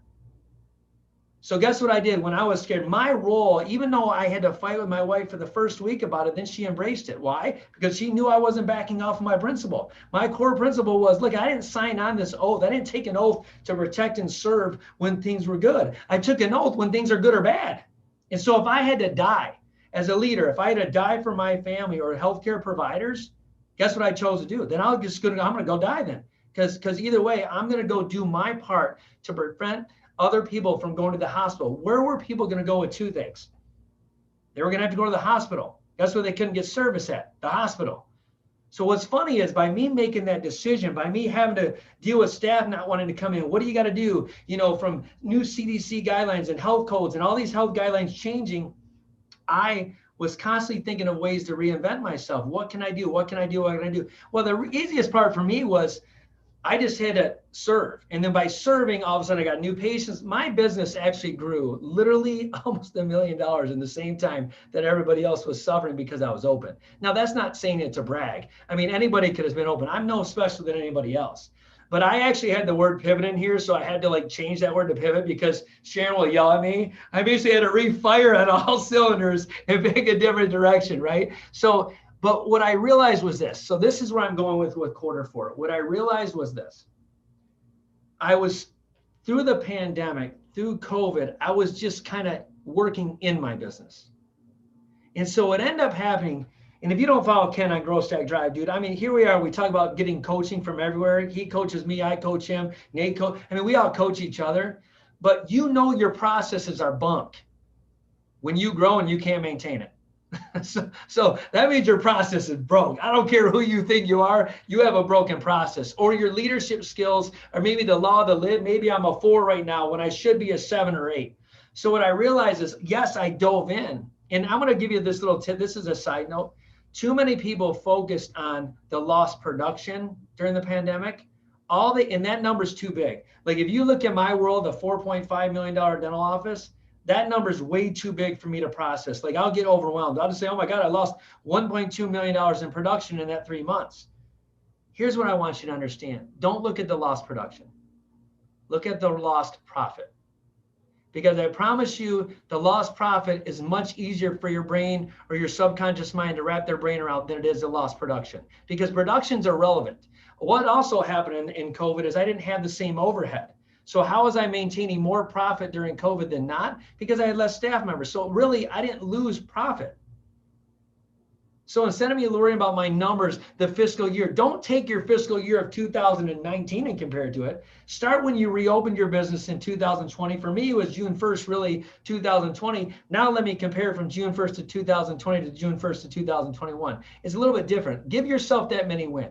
Give yourself the mindset that. So what happened? What I was basically saying is this. I had to focus on my concept of Q4 is just back to the basics. Why is that? Because we're not all good at everything. You're never going to master every trait, but I can master the basics. For me, pitching every single day, throwing a fastball, throwing a curveball every single day, 300 times a day, what was I doing? I can't throw 96 miles an hour. I could only throw 85, 86, but I was mastering my God-given ability in the basics. I hit my strike zone every single time on every single pitch. So what was I losing as a practice? I realize right now, even though I'm growing, if I don't go back to the basics, I'm never going to sustain the growth. And if I don't do the things consistently, it won't matter how much I grow. I'm going to lose it back. I've already been there once. I grew a practice $1.2 million, and I lost $1 million in 2 years later because I lost this. So life kind of goes in cycles. It tries to teach you lessons over and over and over. And the difference is, are you listening to the lessons that life's given you? So what am I going to do? I'm going to focus on customer service. I'm going to focus on follow-up. I'm focusing on staff development, and I'm focusing on recruiting new talent. There are 2 things that I said in there, right? Focusing on staff development and recruiting new talent is probably the most important thing I can tell you. Follow-up's huge, don't get me wrong. And I'm not saying you just make your staff follow up. You want to make a difference in dentistry, how I grew a practice almost 4 times in dentistry. I didn't make my staff do it. Nobody's your bitch. Just remember that. I'm sorry if that's a swear word. Nobody's your bitch. You go do. You lead by example. You go do what you expect them to do. So therefore, they can never come back to you and they can never say, but you won't do that. Man, I'll pick up the toilet paper in the bathroom and put it in where it needs to go. And then I'll train somebody, hey, you should have picked that up. Because I did, right? I'll pick up the phone. When somebody tells you, hey, there's a doctor on here, that's a bunch of BS. When your phone rings and ain't nobody picking it up, you better pick it up. And you better talk the same language they talk. Grassi Dental Wellness, Dr. Grassi speaking. How may I help you today? You think that's a joke? Man, there's a way you speak. That's and good. You give as much emotion and passion about them. You care about every person. I don't care if you're a window washer. I don't care if you friggin' are a janitor to a school. I don't care what your job title is. You know what we all are? We're all humans. And every one of us, if you think about it, I went off, killed Ken, so I'm just going right now. So look at every one of us Every one of us know what customer service is. I don't care what fancy restaurant you eat at. I don't care what fancy hotel you go to. I don't care if you go to a 5-star to a 1-star hotel. It doesn't matter. I'm not talking about economics. I'm talking about human kindness. I'm talking about being served. I'm talking about when people go above and beyond for you, you know it, but you also know when they don't. It's funny. We all will go to a restaurant. Okay, man, that food was great. But guess what you say? How was your experience? If you don't wow somebody, you want to know how you grow a practice? It has nothing to do with my skill. Guys, I'm good at what I do. It has nothing to do with it. Can you create an experience for a person that is second to none? Can you create an experience in an environment that they will refer 20 of their friends? People ask me all the time, how much money you spend in marketing? Zero externally. All my marketing is internal. So I hand out wine to new patients. I literally call them on the phone. I actually write them. It's really cool. It costs maybe 10 cents. I have a handwritten letter, and I literally physically write all my patients' letters of how they're doing. I call them every single day myself. I make 35 to 40 phone calls every single night on follow-up. Now, why do I have to do that first? And Ken already told you, if I don't do that, they never will, right? So now I can force them to do. Now, basically, in the midst of change and as a leader, like I said, I lost sight of things. And what really, back to the basics for me might be totally different view. You guys, I don't want you to think of, oh my God, back to the basics, but really everybody knows when they have good service and when they don't. Everybody knows when they're doing things right in their business. Everybody knows your core principles. Ken, you talk about your core principles all the time. And your core principles, if you lose focus of what they are, if you lose focus of what really makes your business thrive, you know what I mean? Then you're never going to grow. So Q4, I would just challenge everybody. Slow down, man. You know, one thing COVID did teach us, I don't care what you tell me, COVID taught us to appreciate the little things. As much as we're considered as a negative, it taught us to maybe, like, no pun intended, to stop, drop, and roll. like I always say God has a sense of humor a little bit because God had a way of, you know, we're not saying he put the pandemic in here, but you can learn from every experience. Like, every one of us for a minute go, oh my God, it's good just to breathe. Like, if you think about it, life is so fast. Like, when we got to be around our family, when we got to eat family dinners, when we got to do things and really be a part of each other's life again and not distracted, it was a little bit fun for a minute, right? I mean, and then we realized, oop, economics kind of bad. I got to start creating revenue. I get it. But if you take the positive of every negative and then you take all your decisions and everything that happens to you, and instead of reacting them emotionally, if you literally take the facts and then you fine tune all your skills and you go to the next level, guys, it's money. It's money in the bank. Bobby, and let me ask you a question, Bobby, because one of the things you talked about getting back to basics. The one thing I love about you talked about leadership comes out when the bullets are flying. The one thing I love about you is really servant leadership. Like, you lead first, and you literally walk that out for your team before you expect them to do something. The one thing I love about you and Nate, when you and Nate and I first started talking, is the phone calls that you make to people. Real quick, you just said, I think you said you make 25 to 35 phone calls a day. 35 phone calls, usually 35 to 40. Talk to us about the impact, not of a staff member, but when the doctor calls on the phone to check up on the client. You know, the funny thing is I did it just as an experiment. Really how it all started, Ken, to be honest with you, I was kind of irritated with my staff. But then what drew on me was I realized, how can I expect anybody ever to do something that I don't do? Like the ego of me was saying, well, dude, I'm the doctor. They should just do it. In my business, I'm going to answer the question in a second, but it's very important I say this. My business did not grow because I got more patients. My business grew because I invested in my team to make them a better version of themselves, which I served my team first, the community second, and then my patients followed. But what ended up happening was I invested hundreds of thousands of dollars of my money developing my team.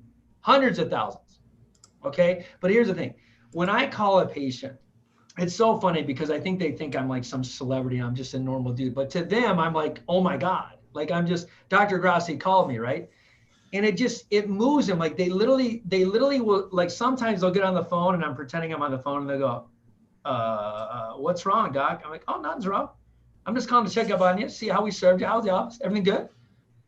And they're like, yeah, Thanks. And then the funny thing is when you do that, see, here's another trick too, Ken, and it's not a trick, it's just being genuine. Never, when you actually call just to check up on them, please do me a favor. Don't talk about a sale. Don't talk about, hey, Right. anything like don't just be genuine, right? And you know what? Another thing offices do or salespeople do that's wrong is they only call them to get a sale. They never call them just to check up on them. I mean, think about this. If you have a friend, how many of us have a friend that call us and it's always like they'll call you, but they only call you when they want something. And every time that phone rings, you look right at that phone like, oh God, here we go again. They're just going to call me because they want something or they need something. Guys, put yourself in that patient's mind. If you're a dental office, a chiropractor office, a real estate agent, a window washer, a freaking school attendee, it doesn't matter what you do. Don't just call them because you want something. You call them to say, hey, just Grant Cardone talks about it all the time. Hey, just touching them to say hi. Ken, you and I do it all the time. Hey, dude, what's up? Just want to check. Yeah, we do. You're good, right? Yeah. So to answer your question, it moves them. It sends them to a whole new level. And then every time they come in, you're establishing more of a relationship with the patient or the client, and they feel like they get to know you on a personal level, and it just opens up so much doors. It's so much, you're giving them so much compassion and empathy too. Another question, Todd Bowling says, show empathy and perspective. And I'm going to say this, I'm going to ask you a couple of questions. We're going to run on. We've got 2 more guests. I apologize. No. You're fine. You're fine. The average dental hygienist makes what? 52,000? Is that what you said? 55,000? Yeah. My office a little bit more, but yes. And what's your, you told me what your goal was for your people. My goal for every single employee that works for me, whether they're a front desk person or whether they're a hygienist, is my ultimate goal is to make sure they all make 6 figures. 6 figures. That's my goal. Dude, listen, when I was in Vegas a couple of weeks ago for one of my umpire camps, I shared that with somebody who was a dental hygienist. She flipped out. She couldn't believe that. Guys, that is when I talk about servant leadership, and that's huge for me. I know it is for Brent. I know it is for Dr. Bobby. When you hear somebody who, one of the quotes I have on my Instagram page all the time is, get around people who want something for you, not from you. And when Bobby talks about getting back to the basics, that servant leadership of, I'll never forget the call you and Nate and I were on. You said the average person's $55,000 a year. We want ours to be 6 figures. I thought, well, that's why your dental practice has grown from 1 point some odd million to 4 million, because everybody wants to work for a guy like you. So what would you say to business owners today? How can they work on developing more of that heart of servant leadership?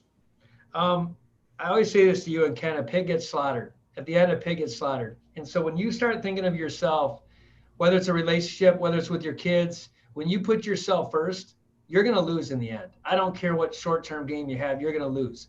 And so I will tell you, true leadership is knowing when to step forward, but also knowing to jump back. And so to me, I want to make them, and every person I come across with, I just tell myself, hey, what's your goal today? And my goal is to make the greatest impact in everybody else's life. And I know I can't do that always in the lead. Sometimes I got to push them forward and be that coach and that motivator that pushes them to allow them to reach the levels that they never could thought possible. And once you produce results and you show people the results, they'll trust you and they'll follow you. I love it, dude.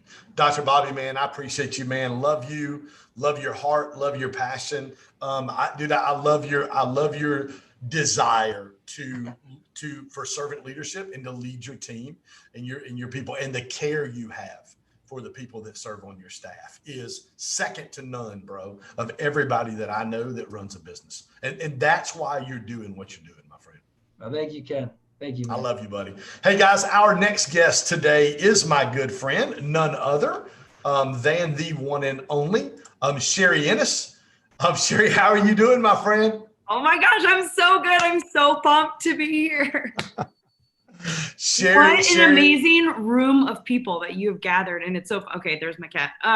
It's so funny to watch everybody's enthusiasm and their energy levels. Interesting who you attract and who comes onto these things. So I love it. I appreciate it, girl. Listen, I'm gonna turn you loose.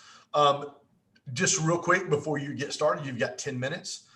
Crushing Q4. Talk a little bit about how we got connected, what you're doing right now, and where you're at, and kind of the new season of life, because a lot of these people are already going to know who you are. and about how you're a freaking serial entrepreneur as well, man. You're crushing it yourself. Come on, girl. All right. Yeah, guys, I looked at the Zoom call and there is family on the Zoom call. And I see, Todd, and I see Sheena on here, and it's just like, and John and Valerie. And it's like, oh my gosh, like it's the 10X family. So we got connected. And that's going to be a little bit about what I talk about. We got connected through 10X.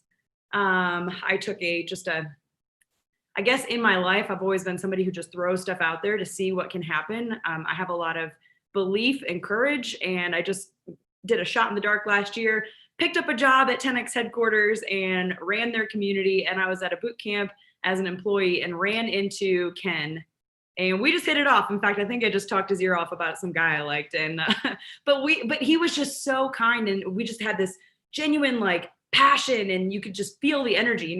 Dr. Bobby has that, Brent has that, like you can just feel their energy. And we connected, we've stayed connected. I count Ken a mentor, really look up to him a lot. And yeah, so on that note, Q4, let's talk about Q4.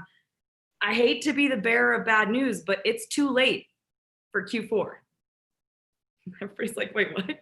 It's too late. It's too late, right? Like what you do today is not going to affect Q4. What you do today is going to be something that really catapults your business next May. And the case of that, and I literally am pulling from what Ken said, I'm pulling from what Brent said, I'm pulling from what Brian said, and definitely from what Sharon said. Last year, like I said, I was working at 10X, and really thought that like getting close to that movement was the best way to catapult, slingshot myself forward, compress time, and get as close to the heat or to the Kool-Aid as possible. So a lot of you guys, proximity, Sharon talked about that, getting in the right rooms, getting around the people. Like you've got to do whatever you can to get as close to the campfire, as close to the source of the energy as possible. And so for me, that was selling my home, radical, moving across country, bold, going from 10 years of freelance, I'm a professional photographer and a wellness coach full-time, giving up freelance to go work a job 9 to 6 where you sit at a desk and they know if you're there and you don't leave and you've got a timed lunch. I gave up freedom to go and learn. So Grant always talks about this. You got to be willing to give something up. What are you willing to give up to move yourself forward? And I gave up all of that stuff, but I knew that it was strategic. And I knew that if I got around those mindsets, that it would do something for me that I couldn't yet see. It was around the corner, but there was enough faith to go, there's something really good over there. My life was probably like an 8 out of 10. Pretty darn good. I live in the mountains. I live in Vail, Colorado. I work for myself. I make good money, but I knew I could go to the next level. And you go back to the 10X rule. I mean, I literally, my life is kind of based around that. Like if you can, you must. So I'm like, okay, I'm going to give up all this freedom and I'm going to go to this next thing. So I'm working there. I start writing down my goals last year. So this is the first part, right? I love that you talked about this, Ken. So this is last October was when I started writing down these goals. So I write them down in this planner every day. You guys can get one through Ken. I love that you talked about this, Ken. I wrote down here, this is just something for my coaching business. I partner with Beachbody. So I am a 5-star elite coach. Fast forward 11 months, that still has not come into fruition. I started writing it down last October, and I started writing it down as if it had already happened. So goals every day, they have to be massive. They have to be just out of reach. They have to require some amount of faith. And that's the next thing, right? One, you commit to those. You need to write those down every day. I didn't really understand what it was doing, but I started writing it down, started taking extreme ownership. I started writing down stuff like, I am a loving wife. I was single. I am single. Call me. I am, I've retired my mother. Thanks, Ken, for laughing. I've retired my mother. Like there were some really big things that are out of reach, but I had to write those down because my subconscious brain was starting to follow in that direction, and the goals changed. The next thing that comes behind that is belief. And so I love that Sheena's on this call right now. Sheena's one of my top coaches on my team. And we realized we were attracted to each other because of belief. And Sheena is somebody who has massive belief. And I think that it can be something natural, or it could be something that you grow inside of yourself. But I would say for Q4, you're writing down your goals every day. The next thing you're going to do is assess your belief. So now I have these goals down, and it's a vision, it's a direction in which I'm going. And now you need to look at each one of those statements. And on a scale of 1 to 10, how much do you believe that? Right? I had the privilege of working next to Grant Cardone, and I had the privilege of getting to know him. Not many people do at that office. And I saw a man who has a 10 out of 10 belief, 10 out of 10 conviction. That man can go in and like, he just believes to his core, like it just comes out of him. Ken's the same way, you know? So you need to look at that. If I say I'm a 5-star elite coach, I started writing that down last year. My belief was probably, I don't know, 5 or 6 out of 10, or like, yeah, maybe eventually it'll happen. But like, did I really believe it? Did I see it? Did I believe it? Do you believe in the success that you're writing down? And then go back to you on a scale of 1 to 10. How much do you believe in you? Do you believe in your ability to duplicate the success of others, or to create your own opportunities, to create your own success? And if there's a gap, right? If it's a 5 out of 10, or if it's a 7 out of 10, you have to be honest with yourself. Don't freaking go in there and be like, I'm 10 out of 10. Like that doesn't get you anywhere. You got to do an honest assessment. And then what's going to get you to 10? Who is going to get you to 10 to get you moving in that direction? Yeah, my cat's going crazy. I was really privileged to be raised by a dad who poured belief into me. And it's just been recently that I realized it's because he never believed in himself. He was somebody who didn't even go, maybe some of you guys can relate. He's probably, he didn't even go out for his school baseball team because he was afraid he would get cut. And so what he did is he passed on belief to me, radical belief. And since I was a little girl, my dad would just always say, what have you ever put your mind to, Sherry, and failed at? What have you ever put your mind truly to and failed at? And then all of that belief, it just like, I could do anything. I've always believed I could do anything. And that belief gives you courage, and courage spurs you on to action. And action, we know, I wrote down earlier, where did I write that down? You don't need magic. You need motion. You need courage, and you need motion. You need to be moving. I have so many notes from today. It was amazing. That belief will spur you on and create opportunity, and it's attractive, right? You're going to attract the right people to go into next quarter, and to go into, more importantly, 2021. Who are you attracting? Who's on your team? What kind of belief are you instilling in them? You're going to change their life with your belief. Man, I get fired up about belief. For me, that belief has been everything. I named my team recently, Team Becoming More. And again, Ken, you talked about this. I probably could have just been like, go listen to Sharon's and Ken's again, please. I named my team Becoming More. And it wasn't because I want people to think, hey, you're not enough, you need to become something else. But it really, I didn't even connect it until probably a couple weeks ago, where I'm like, it's the law of the lids. I've been hearing Brandon Dawson say this. I've been hearing other people say it. Obviously, John Maxwell. It's like, you are the top of your organization, and you can only go as far as you will grow. And in January, I doubled down on personal development. You know, it's at least an hour a day. I get outside, I walk, I listen to stuff. I make sure that I process that. I want my team to see that I'm growing, that I'm always expanding. The law of the lid was really, really helpful for me. And then as I look forward, like coming out of working at, I don't work at 10X anymore. It's full-time coaching. I'm back in Vail, full-time photography. You know, what are my blind spots? I dove deep into Enneagram. I don't know if anybody's into Enneagram here, but it is like my world right now, because it helps me understand that there are people afraid, and there are people who actually thrive with suffering. And there are people who really thrive with like rules and structure and all those things. And I'm like, okay, how do I grow as a leader so that I can connect with each person on this level and serve them the best, right? We're here to serve you guys. I'd love to connect on Instagram. If I can answer any questions or help you at all, I talk a lot about Enneagram on my Instagram. To help people move forward so that I can relate to them, so I can come alongside them. That's what we really want, right? I'm a community person. So I'm like, let's link arms and do something great together. But the Enneagram has really helped me with learning my blind spots, and Sharon talked about this too. What's your passion and how you can go forward? I call it a superpower. What's your superpower? I've got one. Ken's got one. Stacy's got one. Dr. Bobby's got one. Todd's got one. Like anybody who's on the Zoom call, anybody who's on live, you guys have a superpower, something that I don't have possibly. And how are you using that to help others?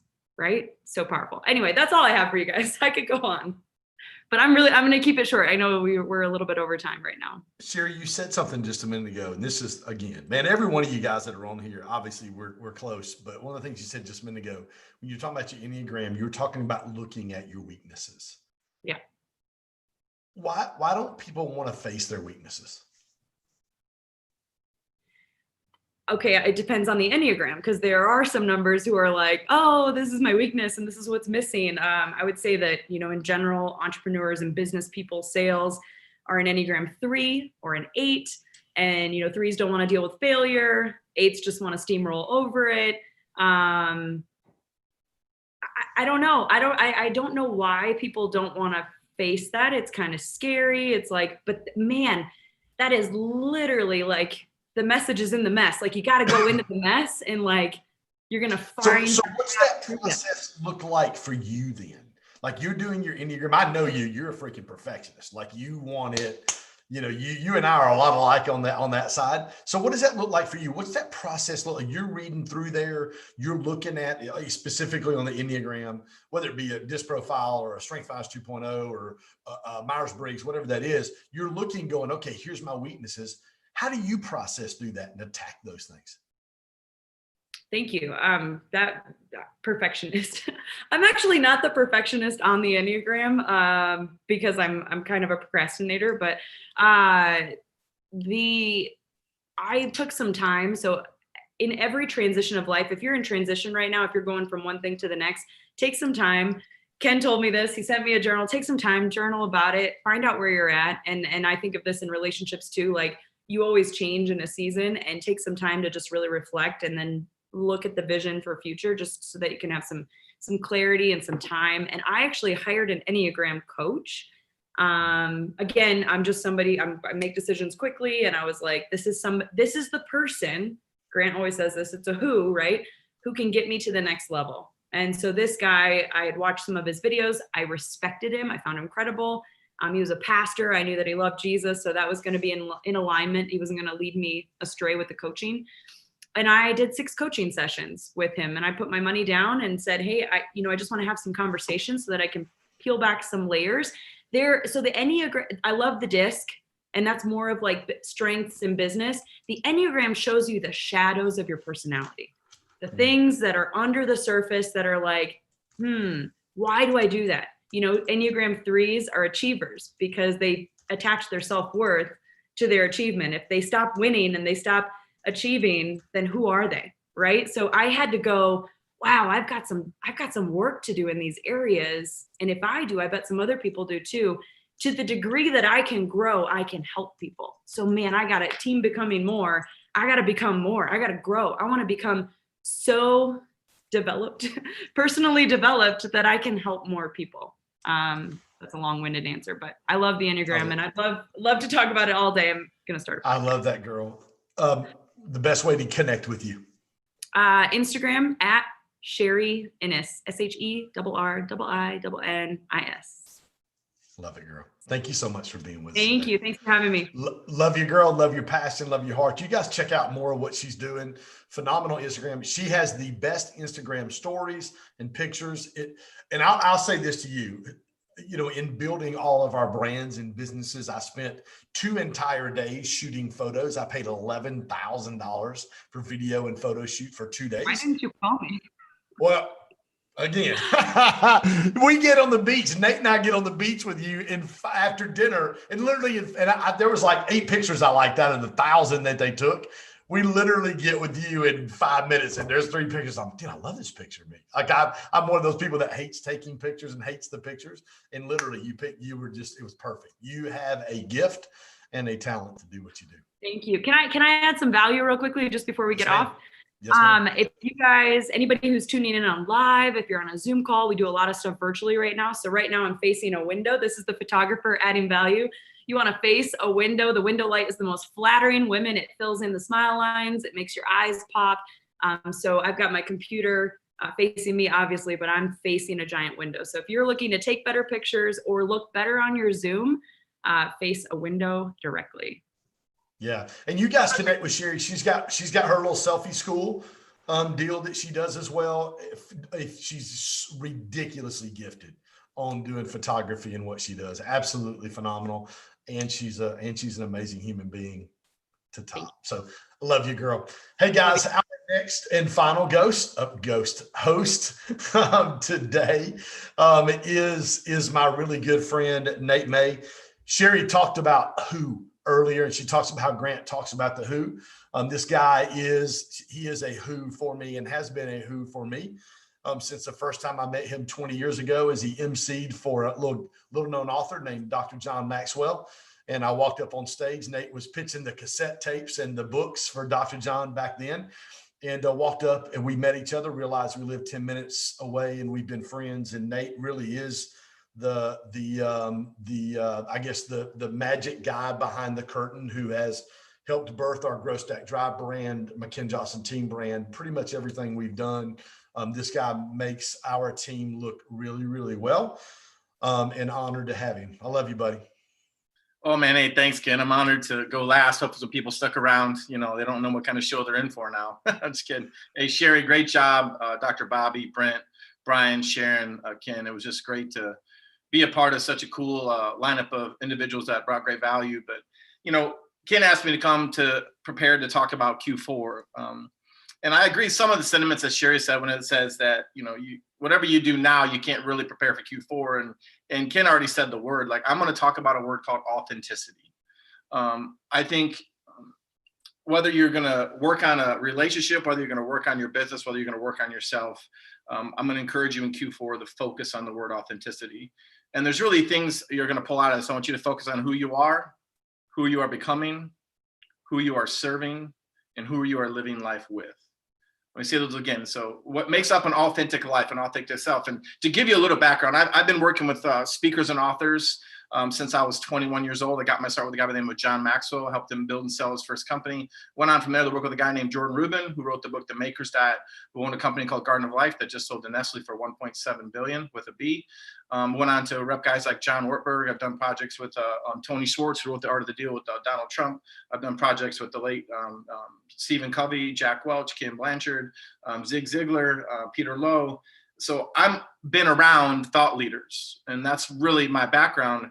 But when Ken said the magic behind the curtain, I'm just a really good number two for people in the thought leader space. So I call myself the wizard behind the curtain, the guy you'll never know, you'll never meet, that are behind a lot of projects. And this is not the brag. There's hundreds of millions of books and resources in circulation because of the projects I've had a chance to be a part of or I've spearheaded. And why authenticity, I chose that word, is because I've watched so many people over the years come to me. They desire to build a thought leader brand. They want to be a coach. They want to be a mentor. They want to go out there and they want to aspire and inspire other people to be great and do great. And what's crazy is most of the time when people come to me early on, I didn't walk them through a process. I just said, hey, what do you want, man? You want to be an author? Sweet. What do you want to write about? Marketing. Awesome. Sweet. You're going to be great at it. I'm so excited. You want to write a book? You know, then you're like, and then you step back. Hey, tell me more about your marketing experience. Well, man, I worked for a marketing firm for 7 months and I led 3 projects. I just think my ideas are really good. And I think other people out there want to hear about them. And I'm like, golly, dude, that's going to flop. I'm not being mean, but it's not coming from an authentic self. You don't have authority to speak that. It's not one of your unconscious competencies. You know, you're not speaking to what you can own. You're not speaking to why you matter. And I think so many times, especially in the uncertainty we live in today with COVID, the election year, which, all those things are things that are out of our control. What's in our control is how to respond to that. And I think in Q4, if we all focus in on the term authenticity in our work, in our personal lives, what's going on between our ears and how we live life with others, I believe you will impact the full circle of your life. So that's a little backdrop. So when authors come to me, the first thing I do is I walk them through a process to help them really uncover what they can own, what they can speak to with authority, what are their unconscious competencies, why they matter. Because all of us, man, believe it or not, your life is just like a movie. If someone right now filmed your life from beginning to end and they cut together a 2-hour spot, you will have a timeline, and you will have a story behind it. And it'll speak to crazy things like faith, hope, redemption, pain. It'll speak to, redemption. It'll speak to failure. It'll speak to all those things. We have this wonderful story that's unfolded, but now you have all these people in this thought leader space that are creating content. And guess what? They're talking, but they ain't got nothing to say. They have nothing to say because they're just speaking to what other people they think they want to hear. Let me give you a tip right here. If you're out there aspiring to be a coach, you're aspiring to build a business, you're aspiring to write messaging for marketing, you don't start marketing material, you don't start writing books or creating content based on what you believe people want to hear. You start writing it and creating them based on who you are and why you matter. So you can actually then relate to the human condition of everybody else out there. I'll give you an example of this. I lost my mom when I was 11 years old to a massive heart attack. It was tragic, horrible incident. I mean, she died in my brother and I's arms. And she was 36. It's just crazy. I've never experienced anything like that ever again. But I knew as I got older, I knew the power of the human connection, the human condition, and the power of why it's so important that you don't brand yourself. You already are yourself. You don't need to create a new you. You got to become you-ier. Let me say that. You don't need to create a new you. You got to become you-ier. And we live in such a world nowadays, guys, you can create your own persona. You can buy likes. You can buy followers. You can build businesses on it. If you have enough money, you can build anything. You can create any narrative you want. You can create anything you want.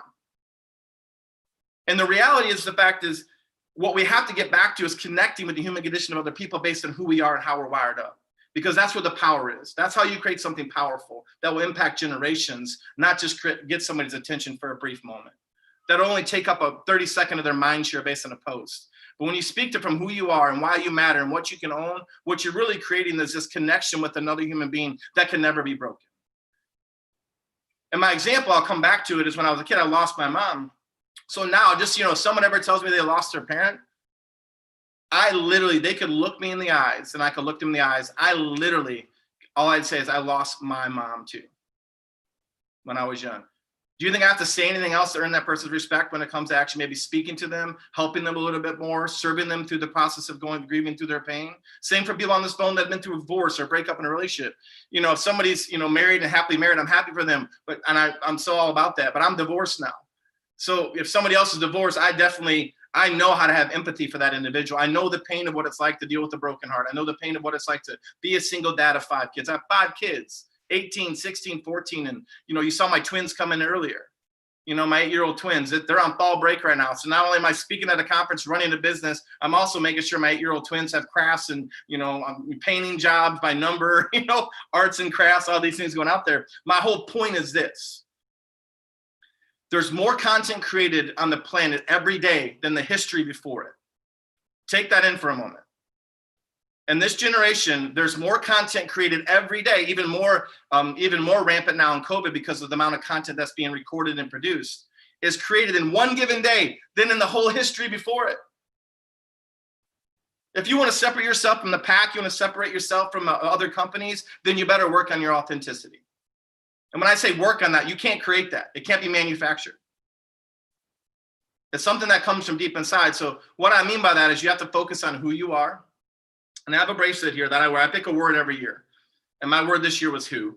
And it's a leather bracelet here. It has who on it. It's engraved in there. It's my reminder of these things that I focus on. So this isn't really a Q4 thing. This has been a year thing for me. But I'm repositioning myself. And I want to encourage you all. And this all leads back to I really, coming through the last couple of years of my life through a divorce, I wanted to get back to my authentic self. I did not want to manufacture a new reality. I didn't want to leave that relationship and just create this whole new life based on something that I'm not who I'm not. I wanted to be truly authentic. I want to live from the depths of who I was, not manufacture something that I could. So I'm going to encourage you. I'll wrap up with this. Can people ask questions? And, you guys can connect with me at Nathan J. May on Instagram. If you ever want to get a hold of me other than that, you can always contact Ken. He's got my number. So I want to encourage you all to put your energy in Q4. 2 things I want to encourage. 1, I want you to choose a word. For the last 3 months of the year, I want you to choose a word that you could focus on. And that could be a power word. It could be like, results. It could be goals. It could be who. It could be passion. It could be compassion. It could be like soul work, pain, whatever it might be. Pick a word, and I want you to put that as a filter for you of how you want to live the next 3 months. You might not change everything in the next 3 months, but you can put a dent in it, and you're actually going to set a pathway and a trajectory that'll change next year. And that's very important. No one ever remembers how you started 2020. I promise you this, they'll remember how you finish. They won't remember how you started 2020, but they'll remember how you finish. So here's the questions. I want you to focus on who you are. That's a real true authenticity question. Who are you? Think about that from it. Who am I really? What areas of my life am I giving up to please somebody else that doesn't make up who I am? What part of me in this job am I doing that I don't agree with and it's not adding up to who I am? What am I doing in my life that's not going along or coincides with the values that I have? Focus on that. Come back to center. Dr. Bobby said it. Get back to some of those basics. Live from who you are. Don't live for what other people want. Hear that. Live for who you are, not for what other people want. Everybody wants something from you. First, you have to figure out how to live for who you are, not for what other people want. Next, I want you to focus on who you are becoming. So know who you are, but then also you can be content with who you are, but you can't be satisfied. You can be content, but you can't be satisfied. So you better have a vision of who you are becoming. And that could be just dealing with like little things like, I'm not even talking about weaknesses. I'm talking about maybe dealing with some of the pain you haven't dealt with, some of the unsettled pain from your past, taking a little bit of a trip for 4 or 5 days, getting alone, getting to the mountains and actually vision boarding out some things. But also don't just, in order to move forward, sometimes guys, you literally have to look back. I'm just telling you from a journey of dealing with shame from my past, the last 2 years, I knew for me to move forward, I had to look back. So I had to know before I knew I was becoming, I had to go unwind who I actually, the false vision of the false person who I thought I was. So who you are becoming. Next one, who you are serving. Who you are serving. Who are the people in your life you're serving? That could be your kids. That could be your spouse. That could be your relationship. That could be your team. That could be your community. That could be your church. That could be your God. Who are you serving? Because if you are not serving people in your life or serving something greater than you, then literally you're on the wrong path. So who you are becoming, who you are serving, and last but not least, who are you living life with? The greatest asset you will have in these uncertain times is not the money in your bank account. It's not the job you have. It's not the things you have. It's the circles you're connected to. Who you are, those are the greatest assets in your life, are the who you are living life with. And there's, by the way, this is the inner circle. There's all the people in our lives that we do business with, customers, all these things, external, extended family, friends of friends. But I mean, who is that circle of people you're living with? Who are your 4 to 5 people that if they called you or you called them, they pick up the phone almost every time? And if they don't, they call you back. And when they call you back, they're not going to tell you what you want to hear. They're going to tell you what you need to hear. And so you have to have these part in your life if you want to live an authentic life. And by the way, you can't fake authenticity. Guys, we can sniff it out. Your favorite movies, your favorite books, your favorite authors, your favorite speakers, all the things you connect with, your favorite friends, what you're connected to most is who they are. Their authenticity, not what they have. You are truly connected. Your human condition, the human experience connects with other people through who they are, not what they have. So lean into that authenticity in Q4, and I guarantee you it'll round out pretty much all the aspects of your life. It's not a silver bullet. It's not a quick get rich quick mentality, but it is something that I think and by the way, guys, the world just freaking needs it.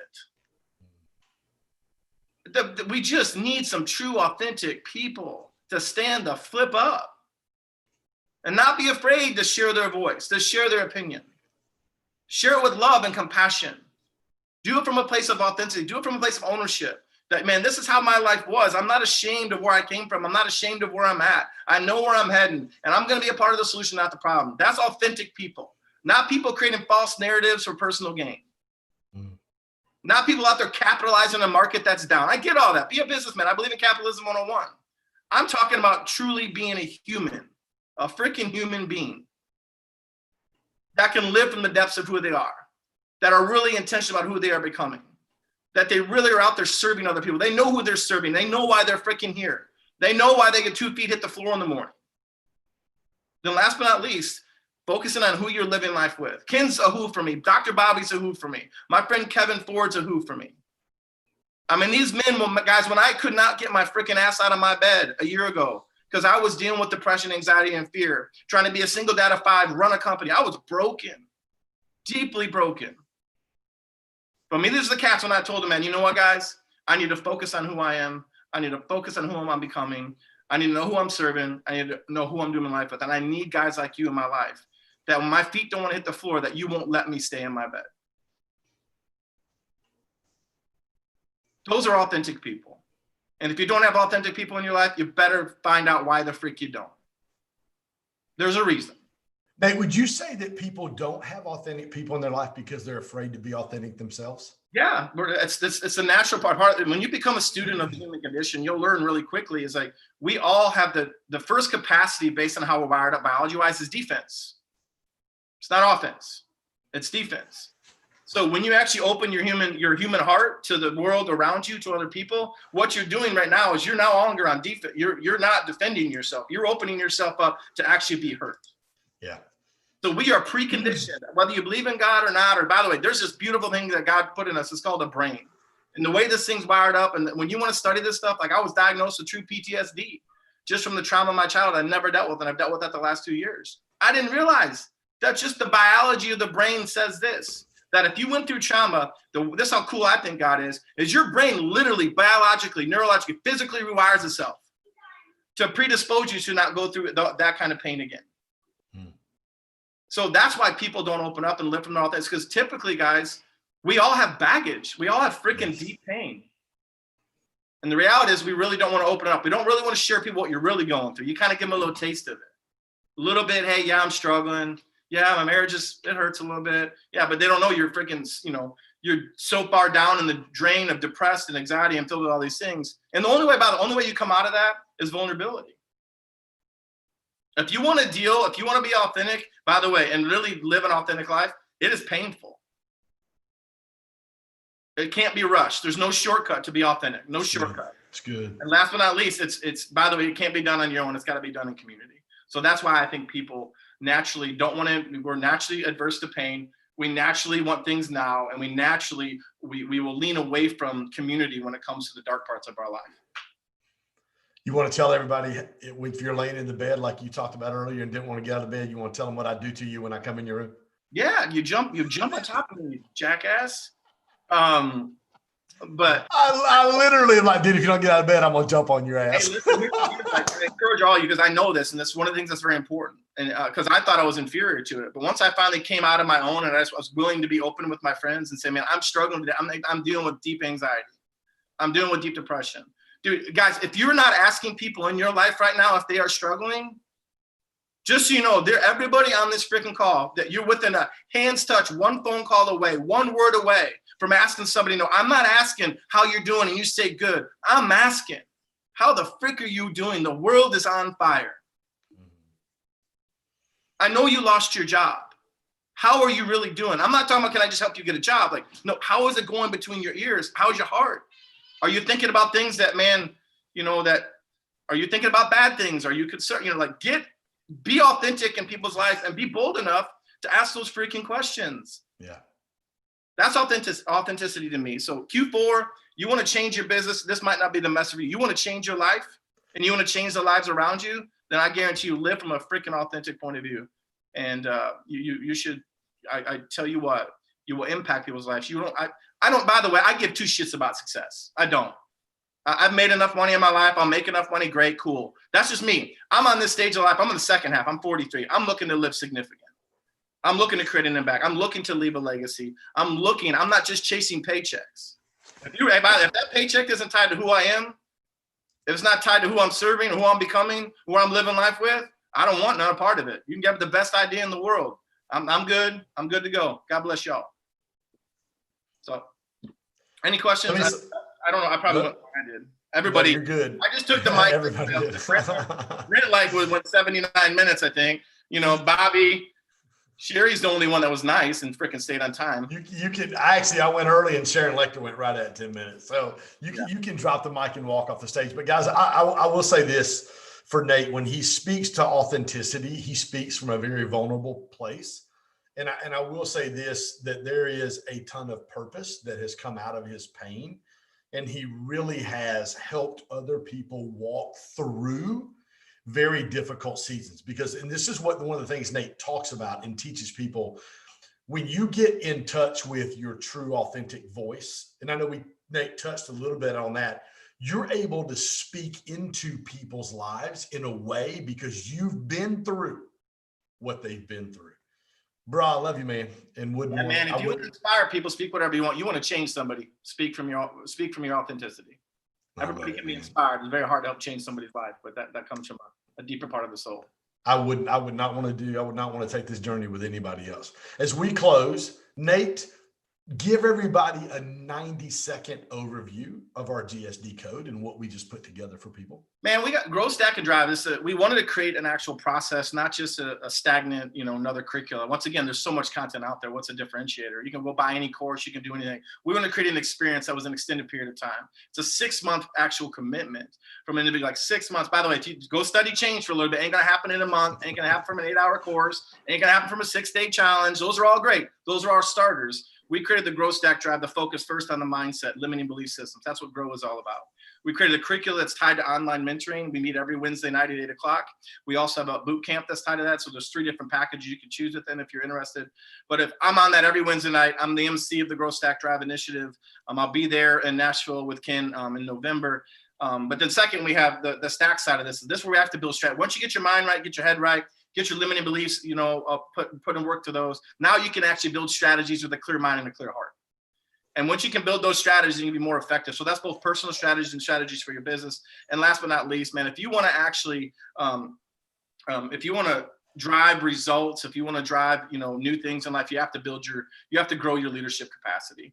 And so that's what the Drive versus all. It's all about leadership and literally how do you actually go from actually saying, I am a leader. I don't know if I can be a leader. I think all leaders are born. Maybe I'm not one. That's not wherever you're on the spectrum of leadership. Your leadership abilities can always grow, and your lid is never capped. Your lid is only capped on your leadership abilities because you put a lid on yourself. So the whole part of that, the Grow, Stack, Drive community, the curricula, and the boot camp is actually to blow the lid off your leadership capacity. And that's where you'll see multiplication happen. I know in business, I don't like doing addition. I like to do multiplication. And that's what leadership does. It's the greatest multiplier in business that's ever out there, is leadership. So Grow is on your mindset. Stack is actually on your ability to create strategies personally and professionally. And then Drive is the ability to actually really multiply your efforts and your energy by growing your leadership capacity. And we have 3 different versions that go to growstackdrive.com. You can just do it by yourself, watch the courses, take the courses. Man, we work with Sheena. She's on here. We got biohacks. We've got freaking daily affirmations. There's workbook. It's very well done. Unlike anything you've ever seen, I promise. Just the production value of it. We shot it at one of the only studios, actually the only studio on the Eastern Seaboard that actually runs the Unreal Engine that's been put together that we actually can shoot in real time. It's fascinating, just the quality of it, content solid. So do it by yourself. Join us on Wednesday nights as well. And also get to our boot camp in November. It's going to be pretty badass. And so it'll be a lot of fun. But that's it. How did I do, Ken? You put me on the spot there. Phenomenal, dude. You're brilliant, man. Somebody put it, I think Sherry actually put it up there earlier. Just you're brilliant. You're one of the most gifted guys I've ever been around in my life, and honored to have you in my life and help us, bro. Oh man, thank you, man. I love you, bro. Thanks for believing in me. And we're dark season, dark time, man. You picked me up out of a gutter, bro. And we're helping a lot of people find change. We're helping a lot of people find hope. Dude, our Facebook page, we're going live on YouTube and on Facebook. We're close to 70 comments and over several hundred people watching this live today. We're able to make a difference, guys. And somebody said this on my podcast. Oh, Brian Bogert said it earlier. Out of pain and that process of pain comes you being able to not only you find freedom, but to be able to help people find freedom as well. Guys, I want to thank you for joining our Grow, Stack, Drive Virtual Summit today. As always, if you'll hit that YouTube channel up, click that subscribe button. Every time we're dropping new podcasts, we've got some phenomenal guests scheduled for the next month or so. Looking forward to being able to bring value and add value to you. We put a link for the GSD code series. There's a free preview right there for you to check that out. I think there's 6 or 7 of the videos that we did, as well as a sample workbook the hack guide, the sample resource guide, and those kind of things to be able to help you become the best version of yourself. Guys, listen, we love you. Honored that you joined us today and grateful for your time. Thanks, guys.